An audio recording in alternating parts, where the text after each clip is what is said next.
What is going on, Don't Unfriend Me Nation? Matthew Spear from the Don't Unfriend Me Show with my beautiful wife, Olivia Spear, who is getting dressed. It's not what you think. What is going on, Don't Unfriend Me Nation? Matthew Spear. Dave getting a little bit of feedback there, just FYI. You might want to turn down just a tad. Don't worry, it's all good.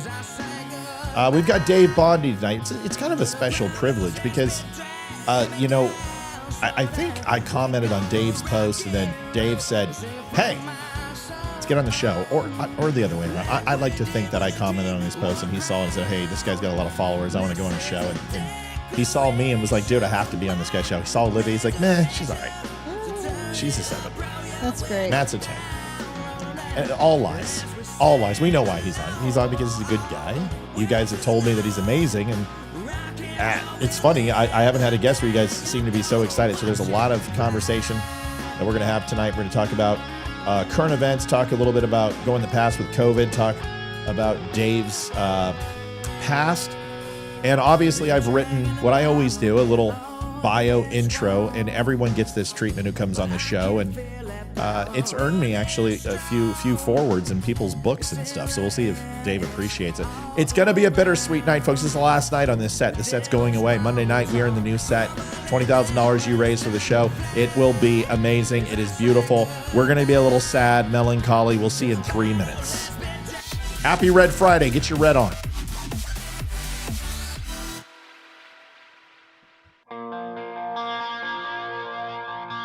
Twitter people, do your Twitter stuff, please. We need a huge night on X. Push it.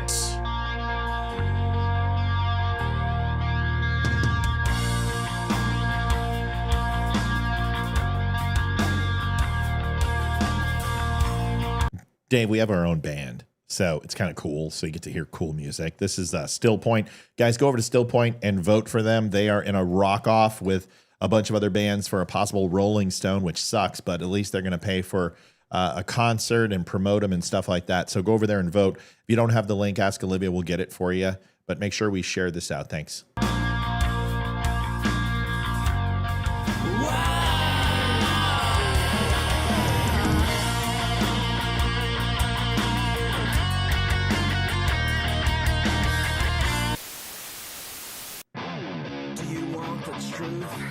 You're tired of being so confused.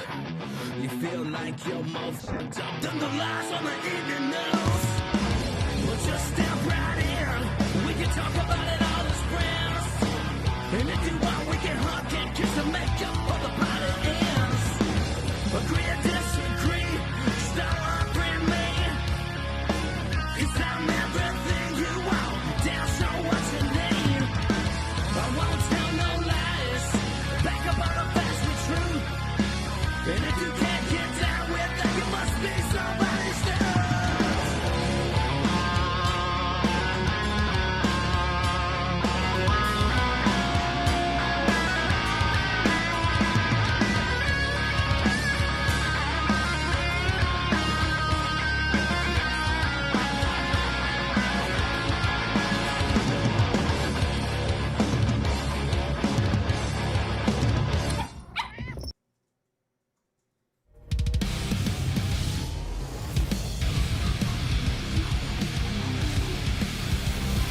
Carrie says, I love Dave Bondy.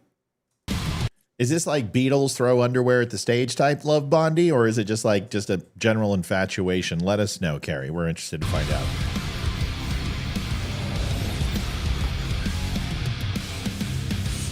One of the things that I hear most often, that I always try to help people connect the dots, is what is past is prologue. And although Shakespeare, not my favorite, it's an interesting thing when you look at 1980 and the crack epidemic and what the United States government was involved in with the Contras. No kidding. So I don't understand why people are so shocked and they call Roseanne a conspiracy theorist. Because there's evidence in the past of the government getting involved in this, and there's plenty of books on this, and you can read this. Hey, you know, here's what I think. I love your show, by the way, Matt Spear, and Thank you, watched ma'am. you. Just discovered you about a week ago. Ma'am, And I how, went, how, oh my no, God, this you're- guy's a genius. The facts he can Oh, spew. God, I love you. You can spew fact, and that's the sign of a genius. Thank you, ma'am. So I appreciate you asking me that. So And, you just made I my do life. remember back when they were bringing the crack cocaine into the black neighborhoods, and that proved that the CIA was doing it Yes, because ma'am. they were grooming that population. Adjusting transmitter output.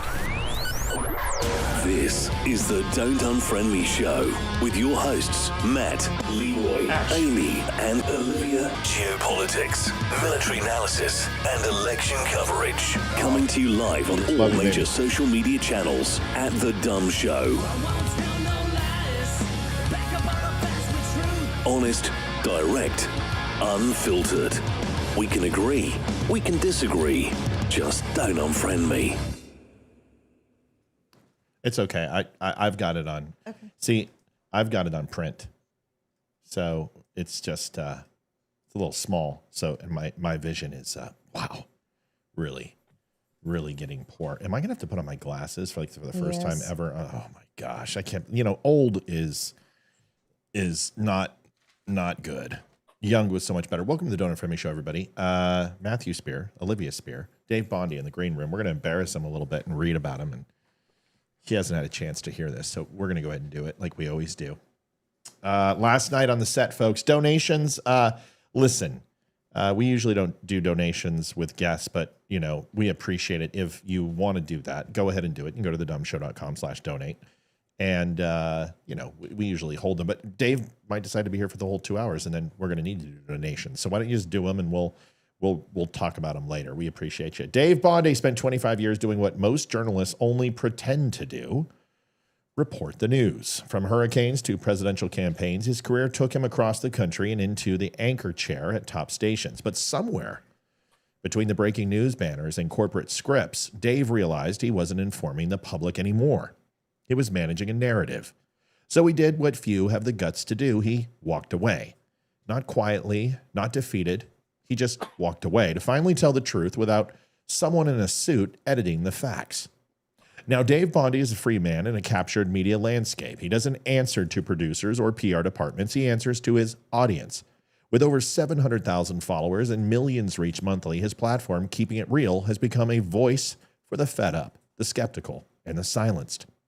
He exposes corruption, calls out media hypocrisy, and asks the questions the mainstream refuses to touch. Dave is not left nor right. He's just over it. And he's not interested in being liked. He's interested in being honest. He's not a TikTok hot take artist or a desk jockey parroting headlines. He's a father, a husband, a former bat boy for the Detroit Tigers. We won't hold that against him. Red Wings suck. And a man who returned to Michigan to care for his ailing mother. He's lived it. He's lost sleep over it. And now he's making damn sure no one else gets lied to the way we've all been for far too long. Dave Bondy did not leave the news. The news left him. Now he's keeping it real, louder than ever, on the Don't Unfriend Me Show. I want to welcome Dave Bondy to the Don't Unfriend Me Show. Welcome, Mr. Bondy, to Don't Unfriend Me. How are you, man? Wow, that was great. Thank you very much. It's an honor to be here. Yeah, man, it's awesome to have you. Let me get this shrunk over here. Dave, they can find you everywhere at Dave Bondy TV, especially on X and Facebook and everywhere else. And then your Substack will be linking. Why don't you tell us a little bit about yourself? I know they heard that, but what did we miss in your intro? And how did you find the Don't Unfriend Me Show? And let's talk about that, and we'll move on from there. Yeah, I'll give a quick rundown. I'll get that first. You popped up in my feed on Facebook, and I started watching, and then I have other friends that watch you, follow you, and I said, I have to be on the show. You seem like an awesome guy, and I just love to get my message out. And so other people are saying, you need to do it. You need to be on there. And so you just popped up in my feed. So Wow. I guess Facebook allowed you to pop up in my feed, which was, a good thing. Yeah. So starting out, I guess I'll wrap it up quick. Anyway, I'm in Michigan, grew up in Michigan, and graduated Eastern Michigan University. I worked in television stations in Evansville, Indiana, Wilmington, North Carolina, Birmingham, Alabama, Pittsburgh, Pennsylvania, Flint, Michigan, Toledo, Ohio. And I came back to Michigan in 2015 to take a main anchor job, to be the anchor man at the Fox NBC affiliate in Flint, Michigan. And I thought that's where I would end. I would just stay there, be an anchor man, retire at age 70 or whatever it is. And things changed. They started changing a little before that, but COVID definitely opened my eyes to a lot. And as you said earlier in the intro, yeah, I was a bat boy for the Detroit Tigers when I was 17 years old. Yeah. And they lost 104 games that year, but it's not like everyone thinks. The clubhouse attendance, I was shining shoes. I was cleaning crap off the floor. They do more than just get the bats on the field. Well, yes. And listen, it's not, I don't want you to be bitter that we got Justin Verlander his ring.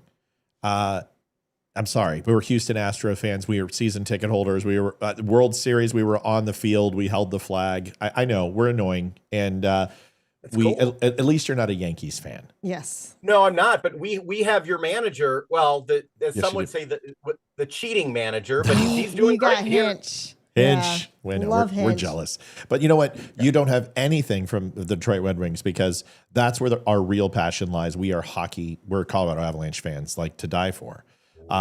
So I went through the rivalries. I've got the jersey. I've got the blood stains to prove it. So we respect Detroit now. We didn't. Those were the good old days. Those were fun. Good old days. That was a real rivalry. That was a real one. Yes, it was. So, remember that. So you do that. You're a bat boy. What else are we missing here? There's got to be a family connection too. And if we don't want any names or anything, because I know anonymity is important, but married, children, how does that all work?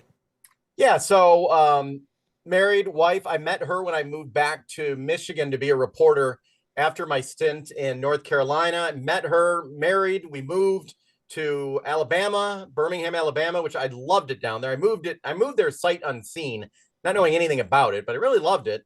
Met her, and then I thought I was going to stay there for a long time. I got an offer to go to the NBC station in Pittsburgh, Pennsylvania. It was a top 25 market. Bought a house, planned on staying there, worked there for 6 years. We had a daughter, my daughter, and then my mom was diagnosed with Alzheimer's. And I'll be honest, I had some family members that weren't really stepping up to the plate to help. So I decided to move back to Michigan, and I went down in market size. I went to Flint, Michigan, which is like market 70, 75, is a main anchor, and did that for 5-6 years.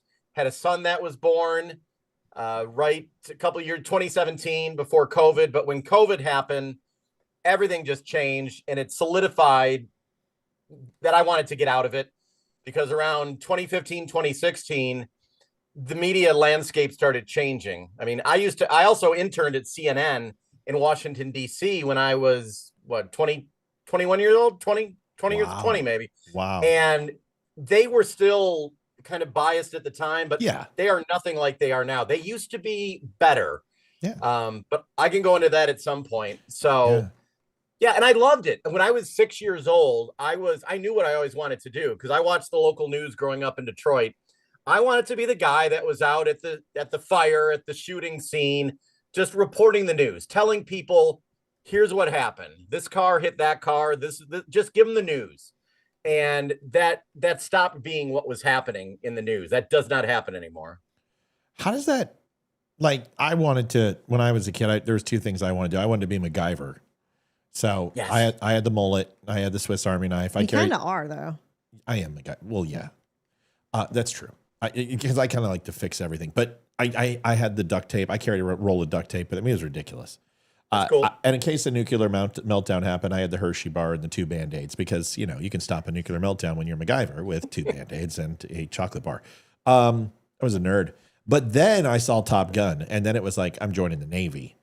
Well, I found out that I wasn't smart enough to be a pilot, but I was smart enough to be an intelligence specialist. So I did that. But I always had a sense of not having purpose, right? Like opposite of you. You knew exactly what you wanted.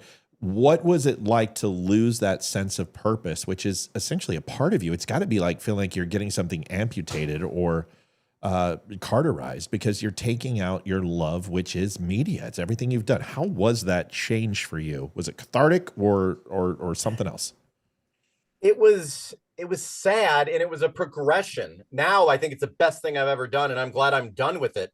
But I remember my first job in 1998, Evansville, Indiana, and it was all about holding the powerful accountable, going after the mayor and doing real investigative work, and literally digging up stories and spending hours and days digging in files and, researching things and literally chasing the mayor down the street.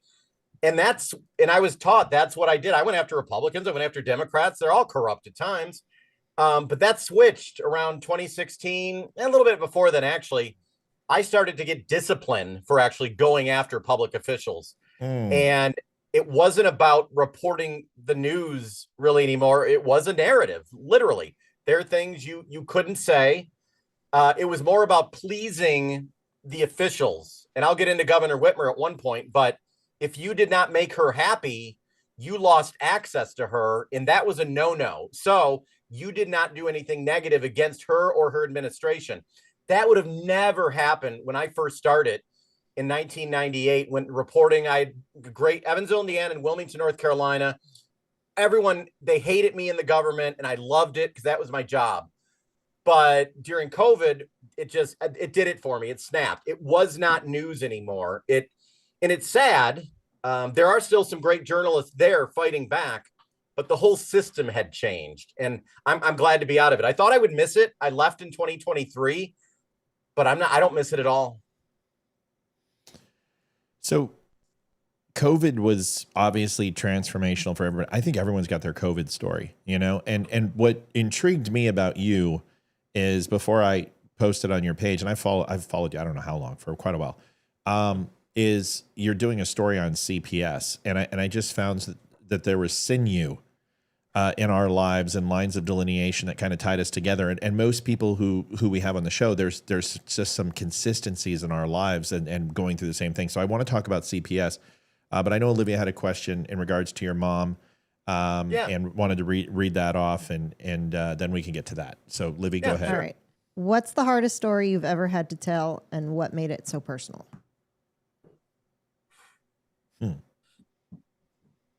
Probably the story of my mother. She was diagnosed with Alzheimer's, and it was more of a feature story, going through her life and talking about that. But the toughest part really wasn't a story about her, but it was during COVID when here in Michigan, just like New York, the governor in Michigan, Governor Whitmer, ordered COVID patients. Well, she didn't order them. She made an incentive for nursing homes and assisted care facilities to take in COVID patients. And my mom, who at the time was in a nursing home, was in one of the hubs where Governor Whitmer incentivized all those people to come to my mom's nursing home. Many of my mom's friends died at the time. My mom survived that, but I'm having to report about that happening. My mom's being impacted directly. And I lost it one night. I just literally put a tweet out and said, Governor Whitmer should be in prison. Wow. I almost lost my job. I didn't. My company that I work for, they do lean conservatively, but I did an apology. And as a journalist, that was not a fair thing, I think, for me to say. But at that point, my emotions took over with my mom and what was happening, and seeing all of her little old lady friends drop dead because there was no one that had COVID in there until all those COVID patients were brought in. Right. So that's probably the toughest story involving my mom and COVID that I've had to deal with. It's kind of ironic that the purveyors of truth, which are supposed to be journalists and honestly our elected officials, because they're supposed to emulate the things that we maybe lack in ourselves. That's why they represent us, right? There should be just this bastion of truth that they wear around their neck, like some sort of, tabard or cross. But in order to have the job, you have to lie. And in order for her to continue to be elected by the people, she has to lie. And it's so backwards to what it should be. What would you tell a journalist who's starting out and says, you know what, I want to be the next Dave Bondy. I'm a 5-year-old. I'm running around with my cape and my microphone. And what advice would you give them? Yeah, and I can get into politics. I was begged to run for Congress a while. I'll get into that later. But I learned to be a critical thinker. That is not taught in most of the universities. My job at my last TV station, I was a manager of our digital and social as well. My job was to hire the digital journalist.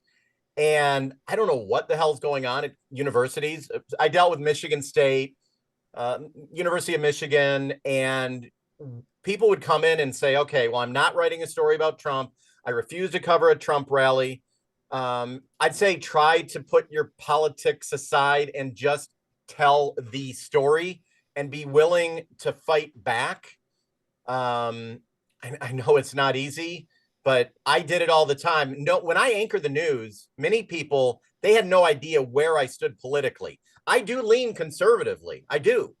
But when I was anchoring, no one knew, which I think that's how it's supposed to be. Sure. And I would say for someone entering the workforce, also learn how to do everything, because jobs like I had, they're not existing as much anymore.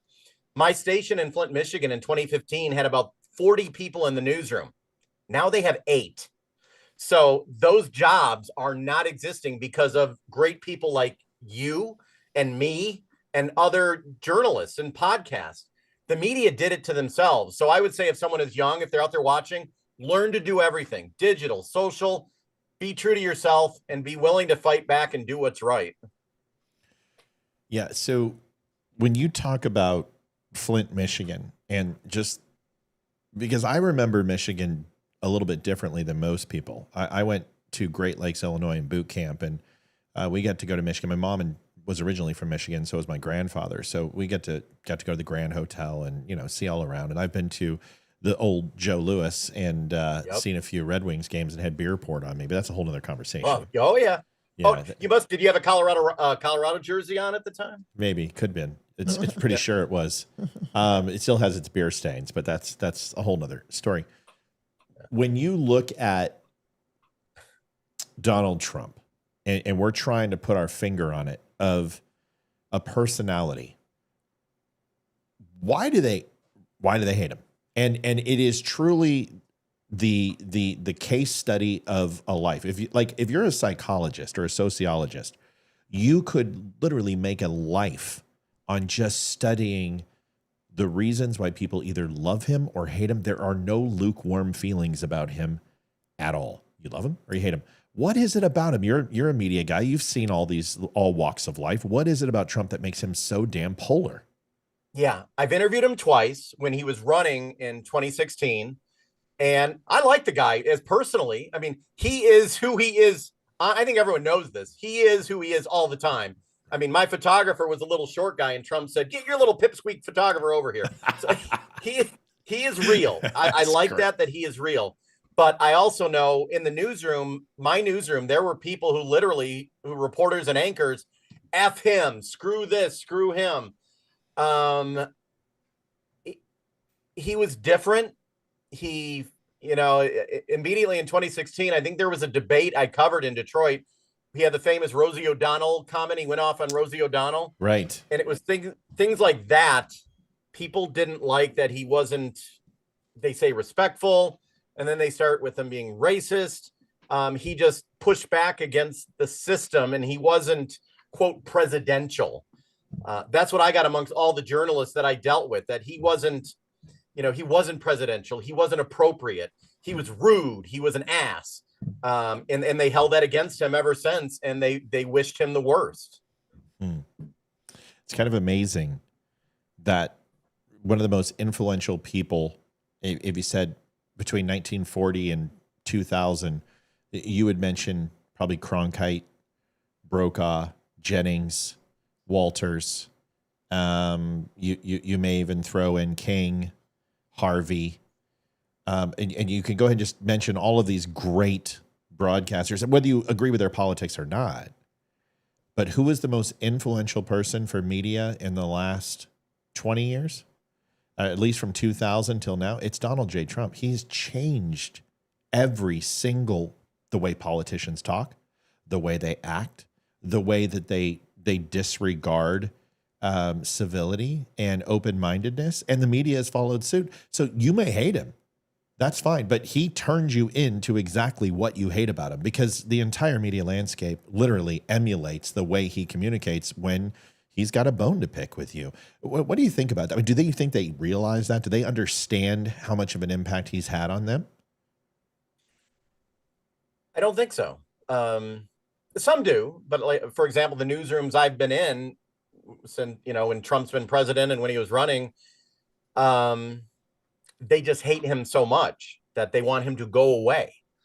And I think they know the impact he has. They don't talk about it out loud. They don't understand it. That's the thing I hear from a lot of the people that I used to work with. And there are people I used to work with now that hate my guts, that try to get me taken down, I can't, they hate me big time because I am, I guess, more conservative now and kind of speaking more of my mind. Which is opposite of conservative, it makes no sense. I mean, conservative means less. I mean, and you're like, I talk more. Like, that is what we want, right? Wasn't this the bastion of party of education, party of free speech, party of civil rights? And now it's like, shh, don't talk. Yeah, be who you are. And I've had literally, my wife probably doesn't want me to say this, literal death threats where federal marshals have arrested people on both sides.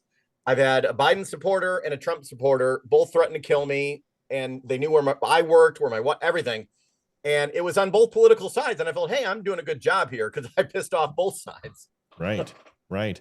Death threats are a part of the business. I like Liv can tell you how many cameras we have. We had to rehaul all of our security. We had to build relationships with the local police department. Luckily, we've got State Department, FBI, Department of Homeland Security, all within our neighborhood. We're a suburb of DC. So you get it. And, you just kind of live with it and you realize, okay, if you're letting me know, you're probably not real. But there's been a couple who have done some things and said some things. And we've had law enforcement reach out to us from other states, and it is what it is. But yeah, I agree with your wife. It's nerve wracking with you don't know if people are going to be completely stupid like they were with Trump, or what they're doing to Jews, or what they're doing with anyone they disagree with. It's crazy. And it's tempting because they want to shut me down, and it's tempting, for me, it's not, I just keep doing what I'm doing, but they just want to shut me down. Or even if I lighten up a little bit, it doesn't matter. You're never going to please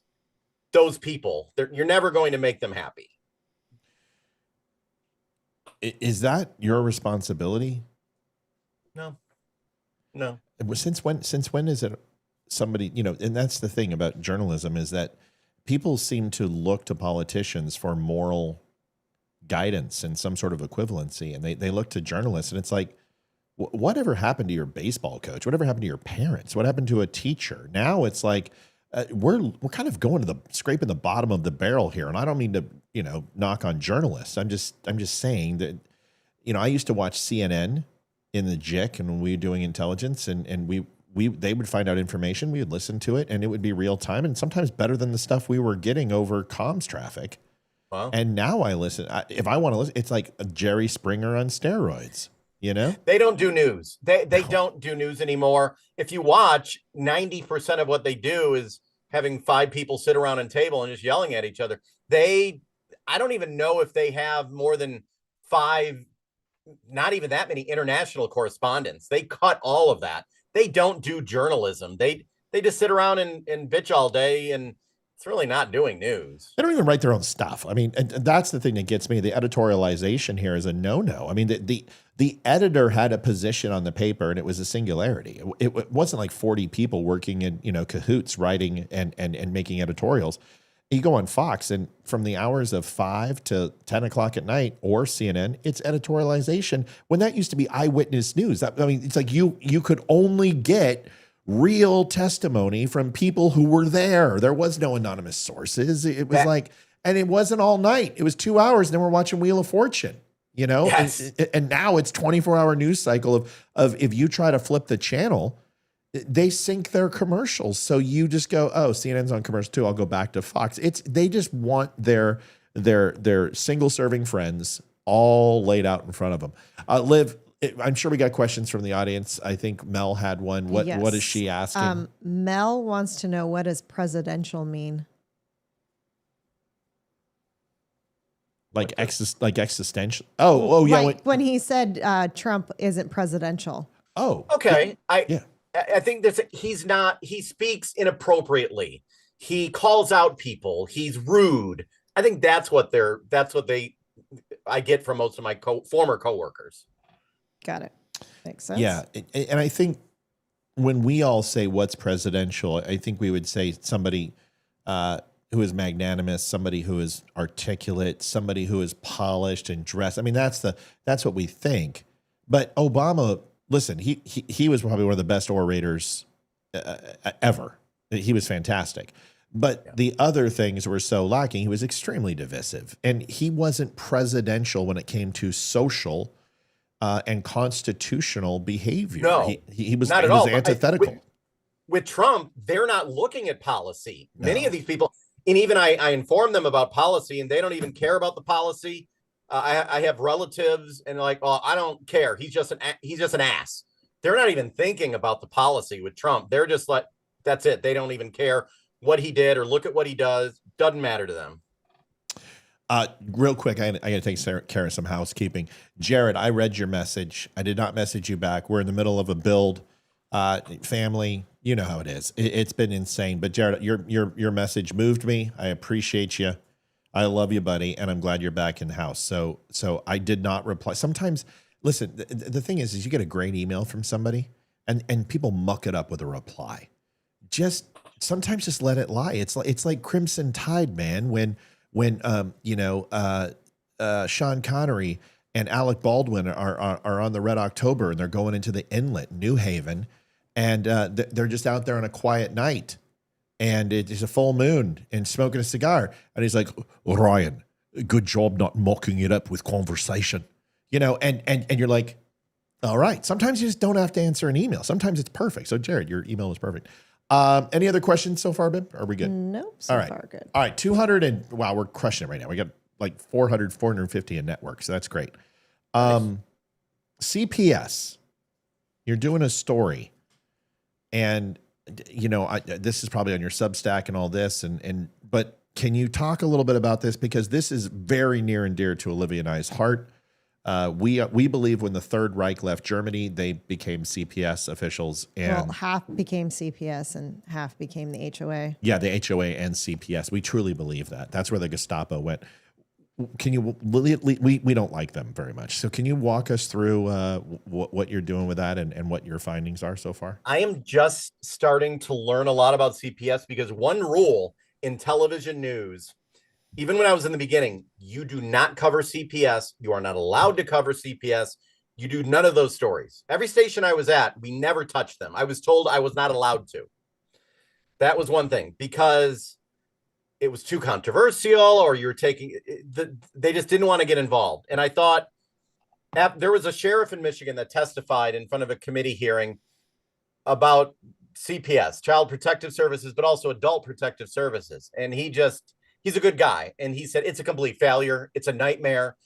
And I posted his testimony, and then I just start getting messages and of people and the stories I'm hearing, and it is insane. And I know it's nationwide as well, but Michigan is even, I've been focusing on Michigan, and I want to, cover stories nationwide as well, but it's just, the whole framework of it even is lost in the state. So many stories about children being literally, they would say, stolen from families, adults not being cared for properly. So it's just, I'm getting so many messages. You should interview us for your story. Yeah, like Dave, I am pretty sure that if you're looking for the story to like blow people's minds, and as I like to think, as organized as we are from a mental standpoint, and we can articulate ourselves fairly well, it would absolutely blow you away what happened to us. And I've heard a lot of stories, and I've never, and there's a lot of things I'm saying, oh yeah, I could share something with you, and I take a back seat. This has everything. It has intrigue, it has betrayal, it has a little bit of inner office romance, the stealing of children, kidnapping of children, and in the end, the good guy wins. And an entire office superintendent and field supervisor and executive were all fired over it. Nice. So I need to have you two on with me then to discuss this. We'd love to. Absolutely. Love to. Okay. It's funny. just quickly, my lawyer goes to me after everything was expunged from my record and thrown with extreme prejudice out and removed. In fact, it didn't even make it to preliminary. And the judge throws everything out as my lawyer goes up to me as we're walking, and it's like some case of LA law, as we're walking through the parapet and, the columns of white ivory. And he turns to me, he goes, "What's our next move?" All right, Mav, what are we going to do? Well, Goose. And he goes, "I just want to let you know, you can sue them all. And you'll make millions for what you went through, but you will never cross the street again without getting a ticket, and you will be harassed for the rest of your life." And I'm like, "I'm good. We're good." It sounds like, but that's the thing. Justice is, $20,000 in lawyer fees and going, re-fingerprinted and having everything removed, and they can just destroy you like that if they don't like what you say. And it's a very interesting story. I'm not trying to sell you. I would like to talk to you about that. And here in Michigan, we're having that issue with the DNR. It's the Department of Natural Resources. I just posted it the other day. They're coming after farmers like crazy in Michigan. That's a whole separate issue. But the administrative state I'm learning so much more about the administrative state on a state level and a federal level. And it's just blowing my mind, the things that are done. So it's a good question. So Michigan's pulse right now, I haven't checked nationally. I was one of the only conservatives who predicted that Whitmer would absolutely crush her reelection. And the reason why is she has one of the most highest favorability ratings out of any governor in the United States. And I'm absolutely guffawed at how that's possible. But once again, polls are polls. But how can we get past we're no longer having children at a rate that is keeping up with the death rate in this country, where last year was the first year that there were more illegals that crossed the border than we had new children? These things are terrifying. Is it the same thing in Michigan? Do you see this replacement theory happening where they're bringing in a mass amount of migrants? And everyone says it's conspiracy theory, but it's happening. So I'm not sure how it's conspiracy theory. How is the pulse in Michigan? Is it family values still? Is it, get the white picket fence? Or is it literally just this amalgamation of Democratic nonsense that it doesn't make any sense? Yeah, I mean, Trump won Michigan, and the House switched to Republican, but a Senate seat went Democrat. So it's a mix. It really is. When it comes to literally Governor Whitmer, I think, was reelected because of the abortion issue. And when that happened, because I thought she was going to lose because of the tough lockdown and restrictions, but I believe the abortion issue most likely won her reelection. But a lot of her advertising is about, better access to abortion in Michigan. Michigan right. is open to abortion. And this is a state here. We're losing people, a lot of people. They're moving out of this state. They're going to Florida. They're going to Georgia, North Carolina, Arizona. Right. And we should be promoting the fact that we have a decent cost of living. We have some great lakes. And we're not pushing the abortion issue a lot. And Governor Whitmer will be most likely running for president in 2028. I don't know how successful that will be, but Michigan, we're mixed. And Detroit is the biggest, obviously, the Metro Detroit area. Usually where that goes, everything goes. But we're kind of mixed, and even families here are as well. I want to get to Whitmer on 2028 because that was one of my questions for you is the Democrats seem to be running towards a proverbial cliff. And what people don't seem to understand is that cliff has already been encroached upon and the descent has taken place. Like, there is no coming back. It's going to smash. It's going to hit at a rapid rate, and it's going to meet terra firma in a horrendous accident shortly. The question is what do they do about it? Are we going to flap our arms? Are we going to make some sort of rudimentary lays and try to glide our way to some other land? We'll find out about that in a second. But there is one question. We'll get to that. There's actually two. Oh, two questions. Well, better than one. All right. Go ahead. So Tamar would like to know, what is the most traumatic story you've ever done? The first story I've ever covered, actually, Evansville, Indiana. I just graduated from Eastern Michigan University. They sent me out on a story. It was a murder-suicide. A dad, yeah, his stepdad shot and killed his 4 kids. Not his kids, but while they were sleeping. Then he shot himself. And it's only the most traumatic because I was brand new. I'd never been really at a crime scene before. And it just hit me. That was the toughest. After that, though, I learned to, when you're working, and probably yourself in the military or law enforcement, when I would have the camera in front of me, I learned not to have it affect me. It would hit me afterwards sometimes, some of the emotional things I dealt with. But that was the biggest one. That was the biggest one. It really, I couldn't sleep for a couple nights, but I learned how to deal with it though. But it's somewhat like, I always wonder, how do law enforcement officers, when you have those mass shootings and children are killed, if you're law enforcement, you go in and see that scene, how can you ever sleep again? But I'm sure it's tough. But that was the one incident. Yeah, compartmentalize and override doesn't work. You know, you're talking, what, 2.5 million people suffering from PTS and traumatic experiences from the military. So yeah, it doesn't work. Our officers, suicide rates 22 a day with veterans. Officers are in the same clip, and it's just, you're seeing entire departments, you know, in smaller counties where 6 sheriffs in Texas committed suicide, and you're just like, something had to have happened. It was an IED case or something like. No, they just found out it was just a lack of attention to mental health in this county, and what they see is horrendous. My father was a captain of the fire department, and he would pull up to these 57 Chevys, and you know, where the visor would literally just take people's heads off because, you know, they were all metal, and you know, safety was, it was a 57 Chevy, it's a tank. But he would see things, and you know, it's just that trauma is no bueno.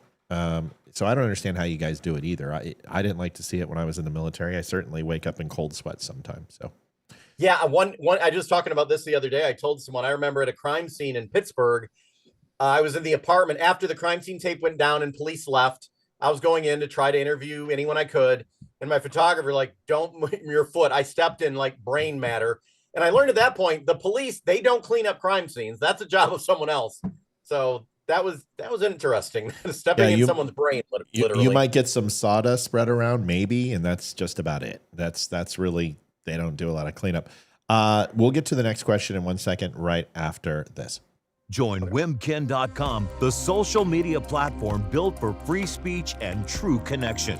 No censorship, no algorithms controlling your feed, just genuine conversations and a commitment to protecting your rights. Sign up today at wimkin.com and take back your voice. Tell them Matt and the Dumb Show sent you. Wimkin.com. Jason Shepard and Dave Bondy are actually going to have a meeting, which is exciting. Jason should have told me that, but I will tell you, Wimkin is a great platform, 9 million strong. They refused the Senate Oversight Committee and said, no, we're not going to, or the J6 committee, and said, no, we're not going to share our members' private information with you. And they subsequently destroyed his life. And Jason has, he deserves every bit of success that he possibly can. The guy gives selflessly. He is a great human being. And if you have not been over to Wimkin, do that. Now, listen, when you register, you got to put in your email, you got to put in your name, you got to pick a picture, you got to do all that. Don't skip anything. And now, because Gmail, Yahoo, and everyone else, Comcast, won't send emails through Jason's server, you will not get a registration email. But as long as you do all those things, you will be signed up. He approves each one individually, 24 hours, and you'll be in. If you have any problems, reach out to Olivia or myself, Matt at The Dumb Show, Olivia at The Dumb Show, and we'll make sure we get you signed up. Go over to wimkin.com. Free speech lives there and lives here all the time. Liv, we had a question. What is it? Yes, Miss Carrie Spricks wants to know, why is the backyard chicken bill 4049 taking so long at the agricultural department? Yeah, in Michigan, must be a viewer from Michigan, there's legislation to allow backyard chickens throughout the state. And every community is having a different battle. Like the city of Detroit allows people to have a certain amount of chickens, no roosters, because wake them up in the morning. But there's a lot of, I just did a story recently, a very rural community with like the whole county has 4,000 people with, 10, 20, 30 acres, and they don't allow them to have chickens. So the Republican House has proposed legislation that would allow it statewide, and it's getting held up in committee. So that's why that is. And that's just one thing in Michigan that it's just very odd. Like Detroit allows that, middle of nowhere, farm country doesn't. So it's just more like regulation. You know what I think politicians should have to do is that was rhetorical. Sorry. I can't stand when people do that. Dave, I don't care if you want to answer the question. I'm going to just say it. fine. No, but it's rhetorical. But they should save a little bit from appropriations to do an infomercial that would explain their bill and have to meet some basic requirements. One would be how much it costs, how long it's going to take to get through provisions, what stage it's in, and have it a little bit more consumable for the people who do not, like me and you, have all damn day to dive through 7,000 pages on some of these pieces of legislation. It just baffles me how simplistic they are, like the Don't Say Gay bill in Florida, where it never said the word gay, and it has nothing to do with that at all. And I'm like, that doesn't explain what the bill is, and people hate it. Why are we emulating politicians? Why are we using them as our moral compass of how to act and be in society? Are we going to ever get away from this? Yeah, I hope not. Like people tell me, oh, you love Trump, you love this. And I'm like, I don't care if a president is, a horrible person. If he has great policy, I'm not supporting him for his personality or what he does. That doesn't matter to me. But going back to the legislation, you almost have to be a lawyer to read a lot of it and dig into it. Yeah. And I agree with you completely, because there was a vote in Michigan. People voted for, it was to Elliott Larson Act, which basically prevents discrimination of certain people, and they added LGBTQIA in it. But part of the legislation, or the voter initiative that they voted on, added a lot of stuff that people had no idea. And now Michigan schools are battling each other. They're interpreting the legislation differently, allowing boys and girls bathrooms. So a lot of people tell me that they're regretting they didn't understand legislation when they voted for it. So you're right. We must all do a better job, including the media, but they're not. They're branding certain things. They Don't Say Gay. As soon as whatever network started that, every other one went with that, and it just took off. Yeah, it's kind of funny. Apple does a great job of customer service responses. About 65% of the customers actually submit a response. And when they ask the question why, it's because they want to feel included. That stupid little sticker that they used to put on their car. Everyone wanted to be a part of the Apple Club. And you got your phone, you got your computer, your iPad, whatever it was. And it was something that's huge. Well, they don't give out the stickers anymore because I'm sure somebody complained about the environment or some crap. The interesting thing about all of this is we could go off in a million different, directions. Yeah. But the top three right now going on are the California riots. And people say protests. If you step foot in a highway, that's not a protest. I'm sorry. You're breaking the law, right? So it's not happening. Florida. I was wondering, why does it happen in Florida? I think that they passed, I believe it could be a felony in Florida. They made it strict penalties for in Florida and beating traffic. It's so funny you mentioned that. We do a lot of videos on our show. When we have guests, especially as interesting as you, some guests we have to add a little bit of fluff, and it's nothing personal. Some people aren't, as talkative, but I know that. Yeah, you've done this. I'm not a professional. I'm not here to draw the best out of people. I want them to bring that. But they had the Broward County Sheriff. And I don't know if you heard this, and I've got the quotes, and I can just play the audio. It's easier. Let me do that, and this is going to speak about what you were talking about. All right. This is what I mean. If you resist lawful orders, you're going to jail. Let me be very clear about that. If you block an intersection or a roadway in Brevard County, you are going to jail. If you flee arrest, you're going to go to jail tired, because we are going to run you down and put you in jail. If you try to mob rule a car in Brevard County, gathering around it, refusing to let the driver leave, in our county, you're most likely going to get run over and dragged across the street. If you spit on us, you're going to the hospital and in jail. If you hit one of us, you're going to the hospital and jail, and most likely get bitten by one of our big, beautiful dogs that we have here.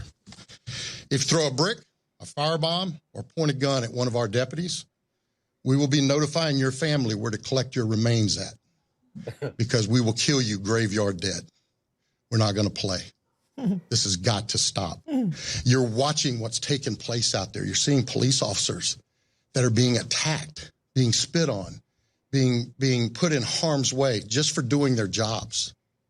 You're seeing ICE agents that are being targeted for doing their jobs. And you're seeing obstructionists that are doing all of this, standing in the way of law and order.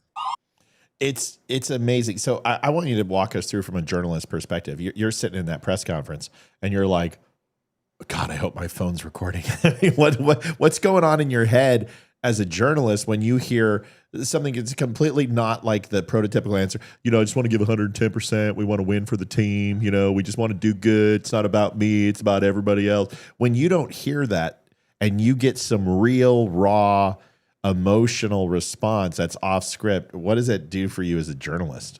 And now, I mean, well, when I was a journalist, I'd love that. I mean, it would make my story better. The realness, like when I interviewed Donald Trump, I mean, he was real. I like realness.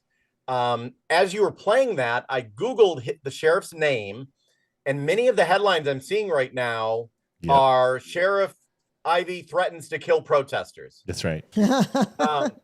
So I probably would have had a follow-up to try to help him out a little bit and said, Sheriff, the headlines are going to be that you want to kill all protesters. Is that what you really mean? And that's not what he means. But that's what I'm reading all these headlines right now. Protesters will die. He wants to kill protesters. So the media, I knew they would do this, but they're not. And that's, most people just read the headlines. Yeah, we will kill protesters, graveyard dead. So if I was a reporter covering that, I would put it into especially context. Context matters.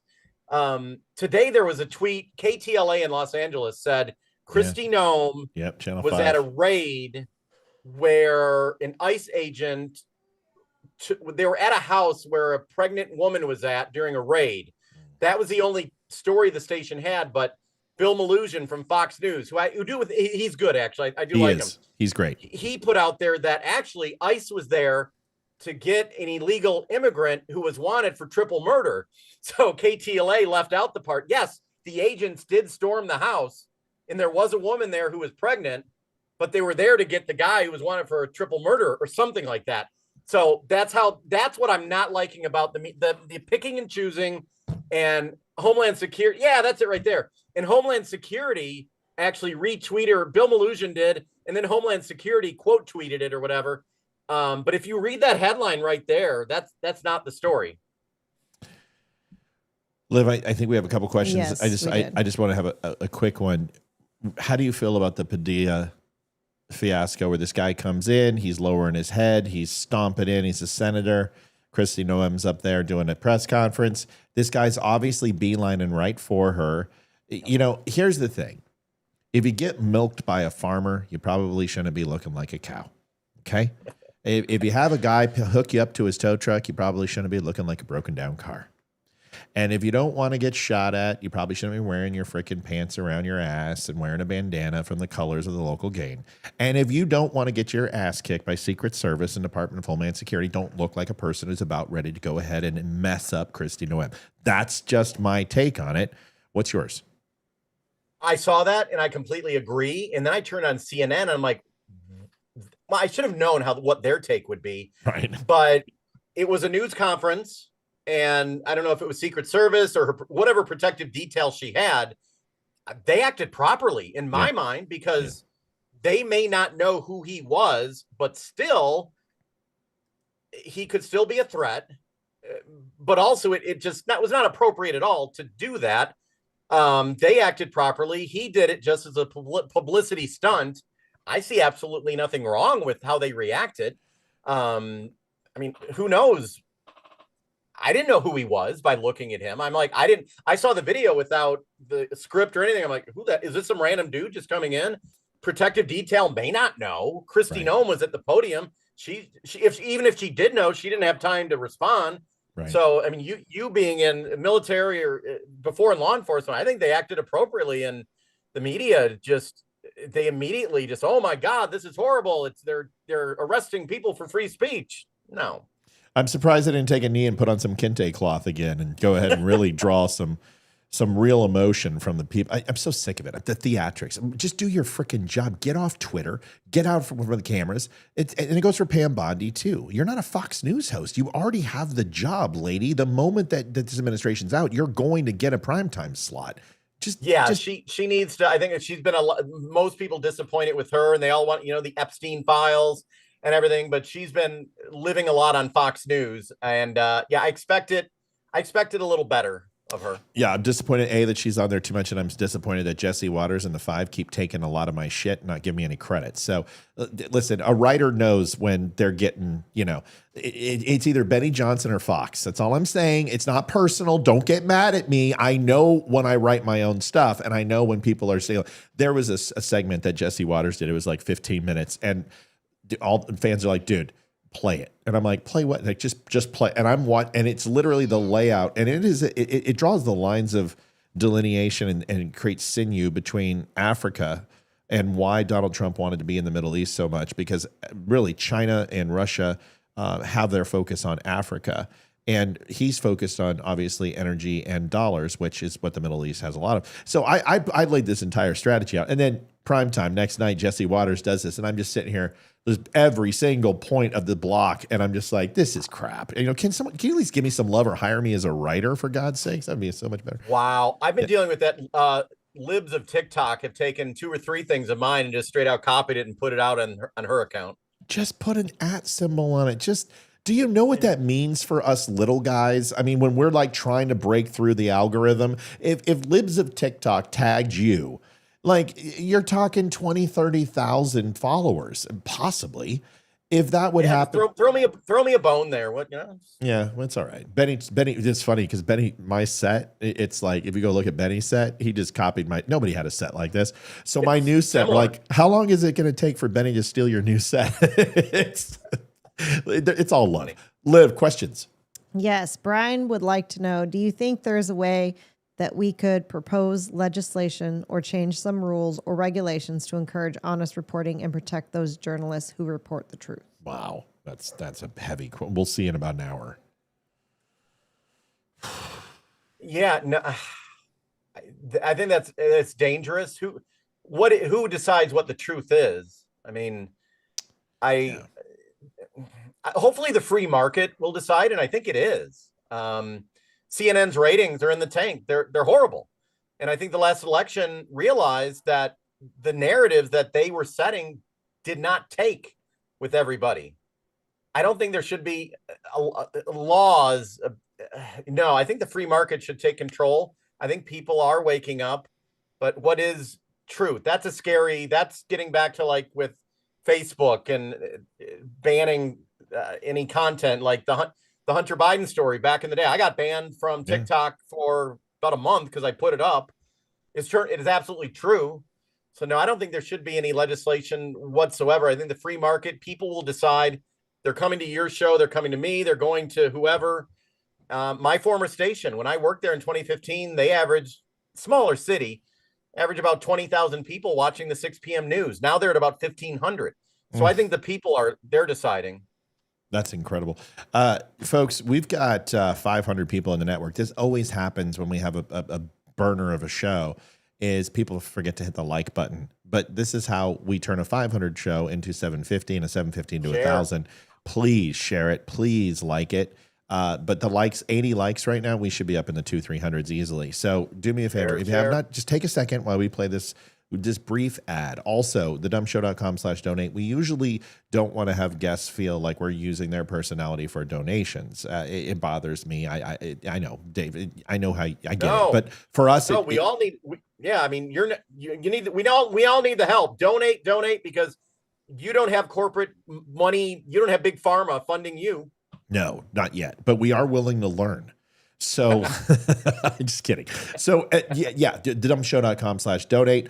Same story. Go over to Dave's Substack. We'll link you there, but you can also follow him at Dave Bondy TV. Any Dave Bondy followers, we have guests like this all the time, and any Dumb Show followers, dummies, get out there and hit his page, please. I'm telling you, you will not be sorry. Every day there's something on there that I read, and I'm like, wow, I didn't know that, and then it piques that curiosity. We'll be right back. The Dumb Show is built on real conversations, raw, unfiltered, and fearless. Big Tech didn't like that.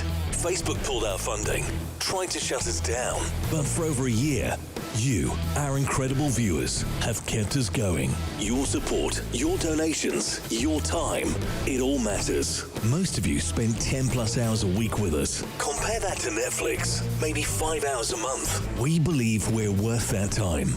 And we hope you do too. But listen, we don't want giving to feel like a burden. We want it to feel good. So take a second to ensure you're in a good spot. If you're in a place to give, that will be amazing. If not, just liking and sharing helps more than you know. Visit thedumbshow.com/donate. Whether it's PayPal, Venmo, or mail, every bit helps to keep us going. Dumb Nation, we appreciate you more than words can say. You don't stop by The Dumb Show, thedumbshow.com. We have a 5-star rating. You can take every other place out there, Grunt Style, 9line. We have a better 5-star rating than all of them. And the reason why is I worked at Apple, I worked in retail, and you stand by your product. Made in America, made by veterans. It is the best. Our shirts, people call and say, gosh, we got the best damn shirts, best damn hoodies, great coffee made by veterans in Wisconsin, freshly brewed. And our prices didn't go up during inflation, and they're not going to go up. We offer our coffee for a reasonable price. Go over to thedumbshow.com and pick yourself up some cool swag. We've got some great stuff. I'm serious. Go over there now. But wait till the show's over.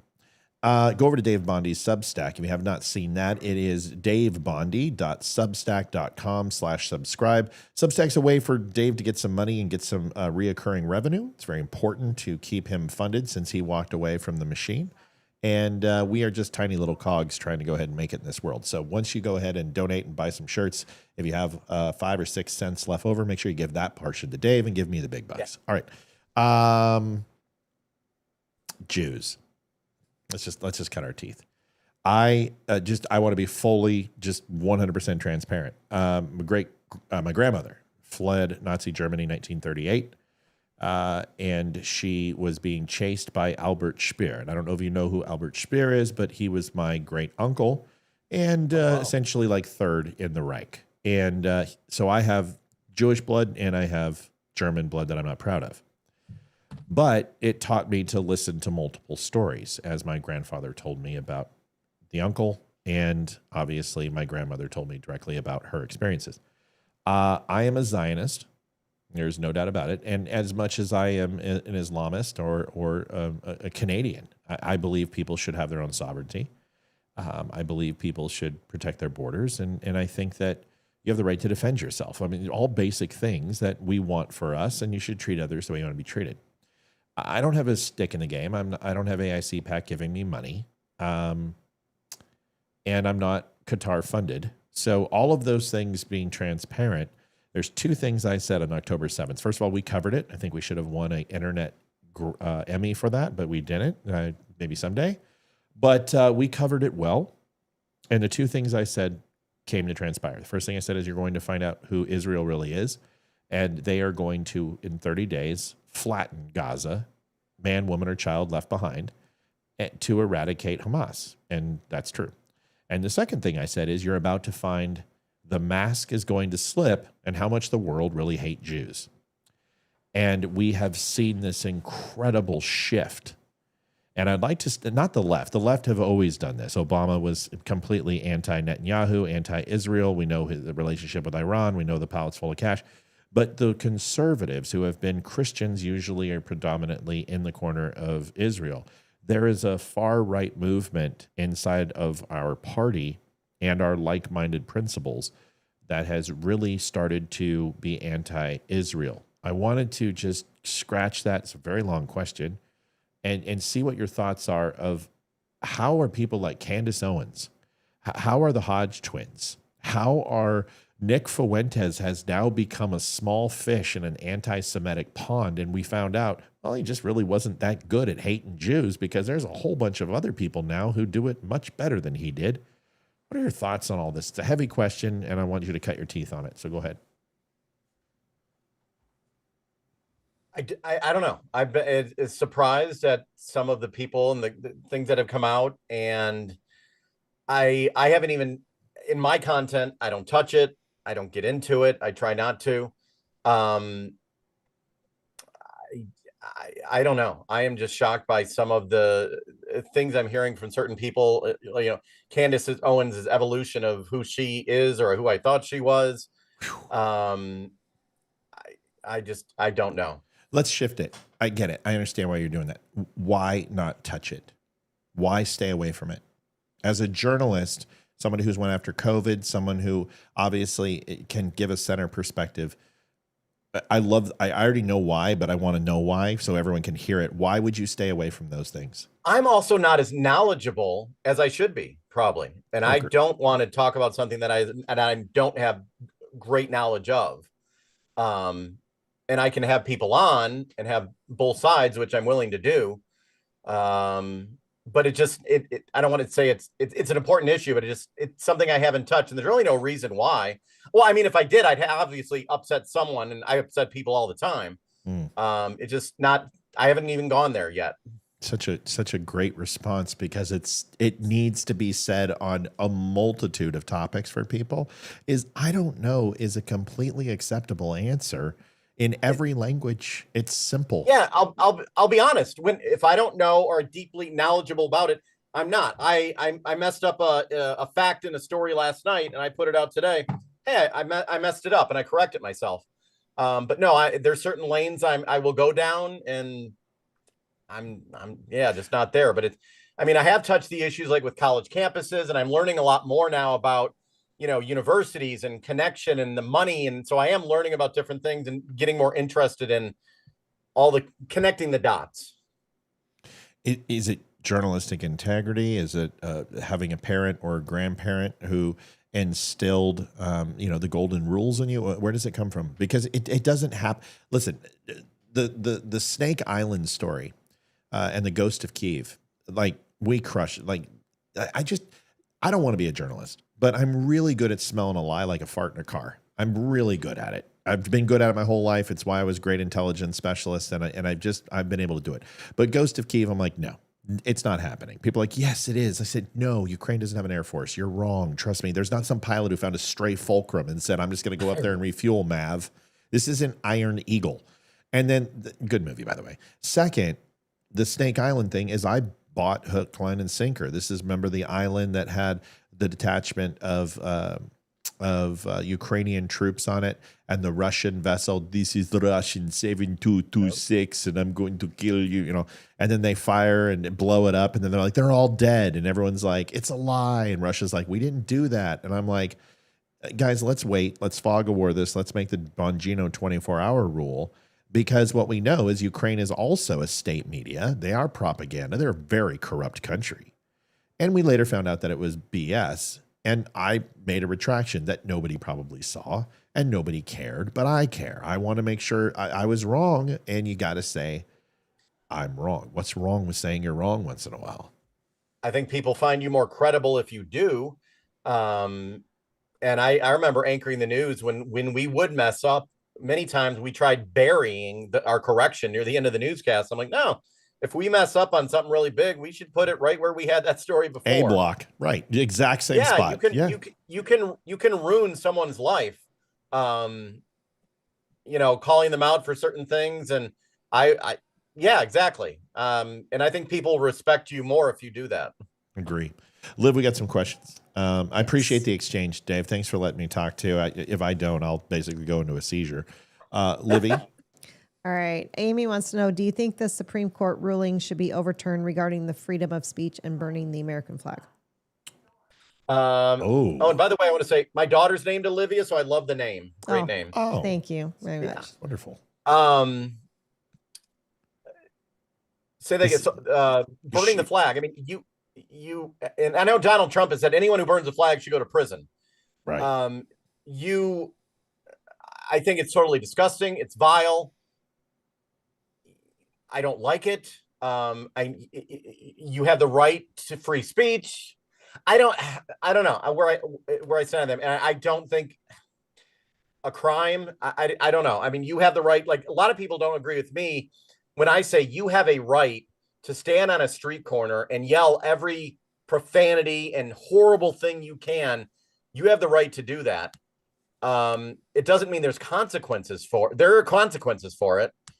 I think a lot of people, even younger people now, would think that hate speech is illegal. It's not. It's stupid. It's wrong, in my opinion. But just like the flag, I don't agree with it. But I don't know if it should be a crime. Yeah. I think it's absolutely disgusting, and I mean it is probably a crime when it at some point, but like a felony, I don't think so. But I think it's absolutely horrible and disgusting. Just like when I had to cover Klan rallies back in the day, I thought those people were absolutely disgusting human beings. Sure. But they still had the right to protest and gather in Evansville, Indiana, and it was legal for them to do so. I didn't like it, but they had the right to do it. Right. It's like, okay, so once we stricken all the things you hate, what happens when we start striking the things that you don't like? Yeah. And listen, I don't think you should. I like to do this. What does the law state? Well, the law states that you can burn the flag, but it doesn't say you can burn the flag. What it says is that with permit, you can go ahead and light and have a consumable that can burn the flag in a ceremonial event. That's a permit. And if you don't have a permit, well, then you're lighting a fire in an open public space, which is against the law, and you shouldn't be arrested for burning the flag. But just like, listen, nothing stops you from going into a theater and shouting fire. Everyone's like, you can't. I'm like, yes, you can. Yeah, there's just consequence afterwards when you do it, you jerk. So freedom of speech truly is free. People are like, well, Facebook censors. No, Facebook has guidelines, and you lease your space here by giving them your information, and you sign the T&C. We may not like it, Dave. We hate it because you're getting throttled. I'm getting throttled. But ultimately, it's their dance, not ours. And so I'm with you. If I ever saw someone burning a flag, I can sit here and be all like, oh yeah, it's freedom of speech, but I know what I would do. If I had a truck, I'd probably be going to jail. I don't want to see that. Well, but I don't want to see a Klan rally either. Yeah, no, I don't. But younger people think that literally, I told someone, a journalist just got out of school. I asked them, I said, do you know that it is legal? You can stand in an intersection and yell all the racial profanities you want, and that's illegal. And they're like, no, that's illegal. You can't do that. I'm like, no, you can. You can. You could still be shot and killed by someone driving by, but you can do that. Right. Literally, when your corpse is riddled with bullets, you're not going to say, but my free speech. No, they're executing their free speech to end yours. So exactly. There's consequences. They may go to jail too, unless they're in a progressive city, and they're just going to let them go. Probably give them a medal and build a statue of them, and go ahead and burn the cities down. Livy, I know we have another question in there. There's probably the staple dumb show question. Oh, I'm sure that'll be, if somebody doesn't ask it, I will. It was asked. Oh, was it? Okay. I haven't gotten there yet. Are you on YouTube, Dave? Yes. Just Dave Bondy. Let me look. I think it's Dave Bondy. YouTube, I haven't had. I'm on all the platforms. So if you just search my name, Dave Bondy, let me see. What am I here? I'm on, the real Dave Bondy is what I put on there. Yeah, I'm on all the platforms. I have the most followers on TikTok, but I hate TikTok.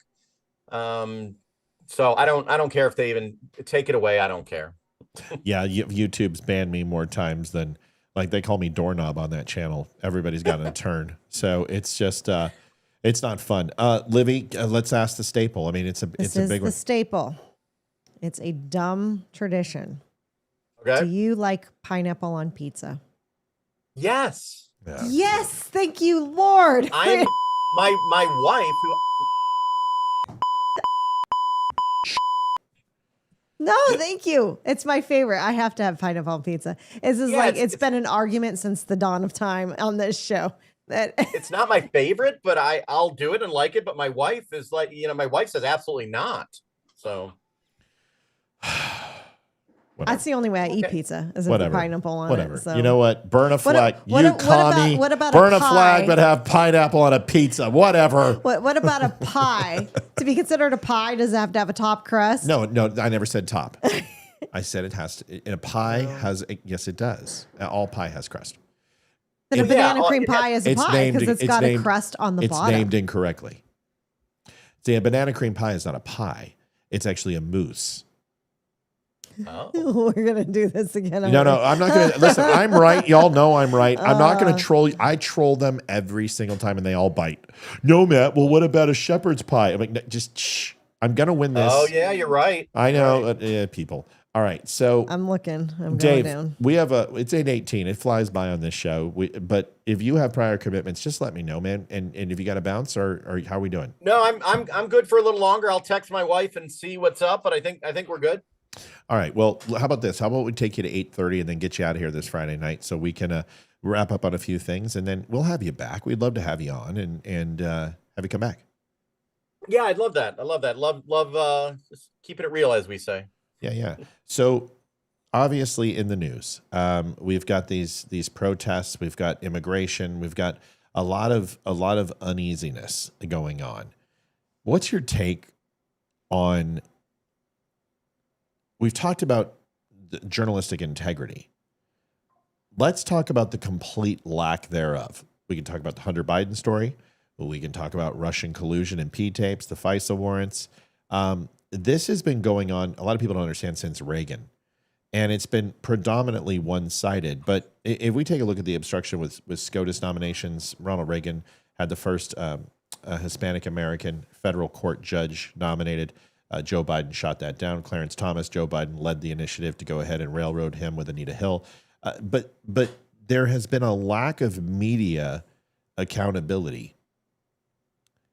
Is it possible in this day and age for people to get not the truth, because truth has now turned into perspective? I was talking about this with my electrician today, and he's a very intelligent electrician. And he goes, dude, truth isn't real. And I said, that's right. It's not. It's based upon your perspective, and you collect a series of anecdotal evidence to go ahead and confirm your biases. Unless your job isn't to find out the truth per se, but to find out the why, find out why it happened. And then we'll uncover, all the different things that will lead you down a path of usually discovering what's true and what's incorrect. Is there a way for Americans to get a source of news that is truthful and consistent that will actually keep them engaged, because they only have an attention span of 7 seconds? Are we just hopelessly lost as a country, or do you believe that we can rehabilitate the fourth estate? It's going through a transformation now, and people say I say CNN, MSNBC are biased. So is Fox News, and you will see the same. Well, with the Padilla, the senator who went into Kristi Noem's the news conference, Fox News, they have their own way they're putting it. MSNBC, my perfect world would be say, okay, here's what happened, you decide. I don't know where it's going to end up. The media, the only networks I really think are close to it, there's one called News Nation. I think they're the best when it comes to trying to be that way. I know a reporter, Allie Bradley, she covers the border for them. Yeah. And she used to be an independent journalist, and she resisted going to a network, but I think she is an example of one person who just gives you the news.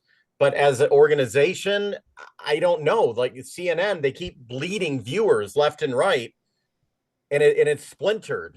I don't know the answer to that. We I need just something don't. new, right? Do we need a new IV, or is it just changing the solution? Because how we consume, it has changed, but the media is still the same. It's a 1 hour block, 5 segments, commercial breaks every 10 to 12 minutes. Is this why podcasts are successful? Is this why 1 minute reels are successful? Is because it's a different process to consume? Yeah, and I remember at the TV station, someone told me that they couldn't, a consultant, all my stories had to be a minute 30, no more than a minute 45.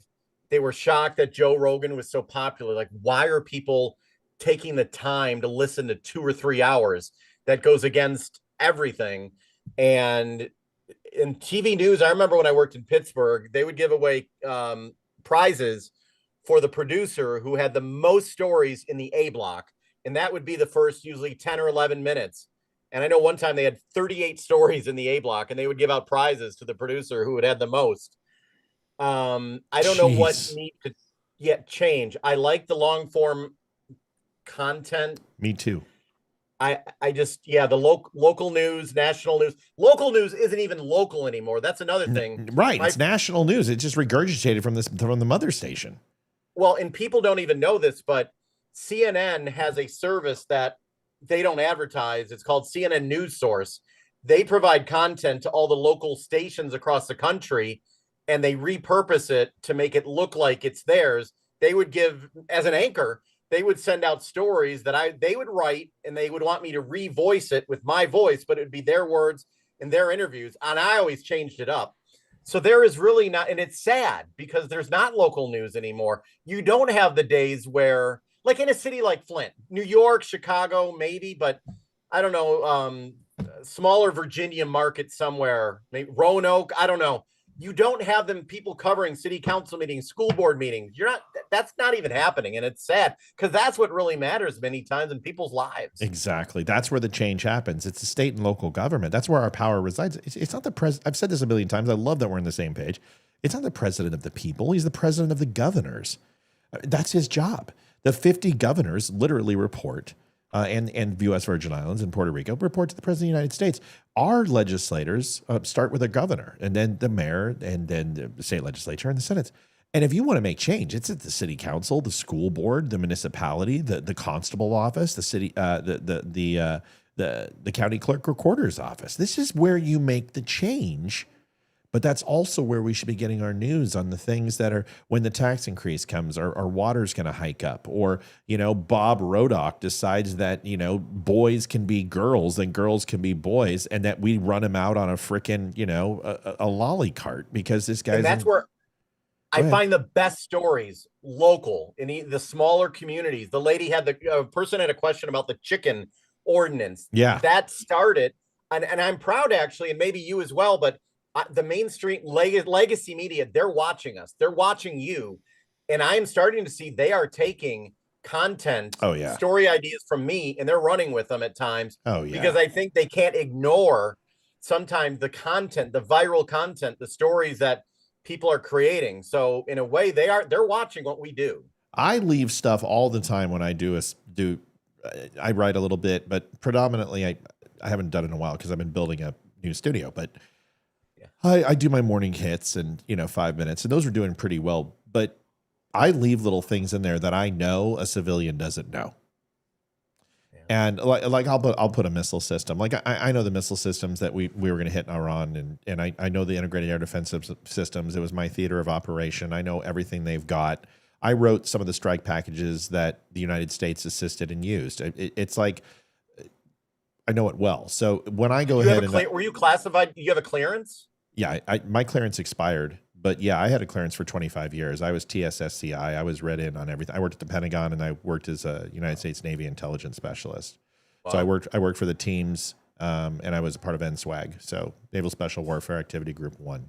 What does that mean? Wow. It means I got to watch SEALs do great shit, and I got to collect intelligence and brief them and debrief them, basically. I lived with a man, or when I interned in Washington, D.C. in college, I couldn't afford to find a place on my own to live in D.C. I had a relative, a friend, and the husband who worked there, worked for the Defense Intelligence Agency. I didn't even know what they were until I met him, and it was very interesting. And anyway. Listen, if people want to be blown away by intelligence, just look up the NRO. And people have no idea what National Reconnaissance Office. They have no idea what the NRO is. But if you want to know about the SR-71 and Skunk Works and the U-2 spy plane B-2, the F-117, NRO essentially runs all the satellite and all the collection of intelligence and feeds that into NSA and every other branch. The NRO is probably one of the most powerful collection agencies in the United States, and nobody's never heard of it. So is there, even though your classification doesn't exist, I always wanted to know that, are there still things you can't say, right? Oh, absolutely. Dude, yeah, there's absolutely not. Put it this way. We've been together for 26 years, and about 80% of what he did in the military, I will never know. Yeah. So he can't even, No, I don't. I have 20, so my clearance was 5-year, 25-year, and then 50, and then life. So there's things that I know that I can never say, and there's things that I've learned, and I don't know where they buried Hoffa, and I don't know where Kennedy. Well, actually, I do. I do know Kennedy because it's one of my I've read everything and seen everything that you can possibly see and consume on Kennedy, and I consider myself an expert on the subject. But I don't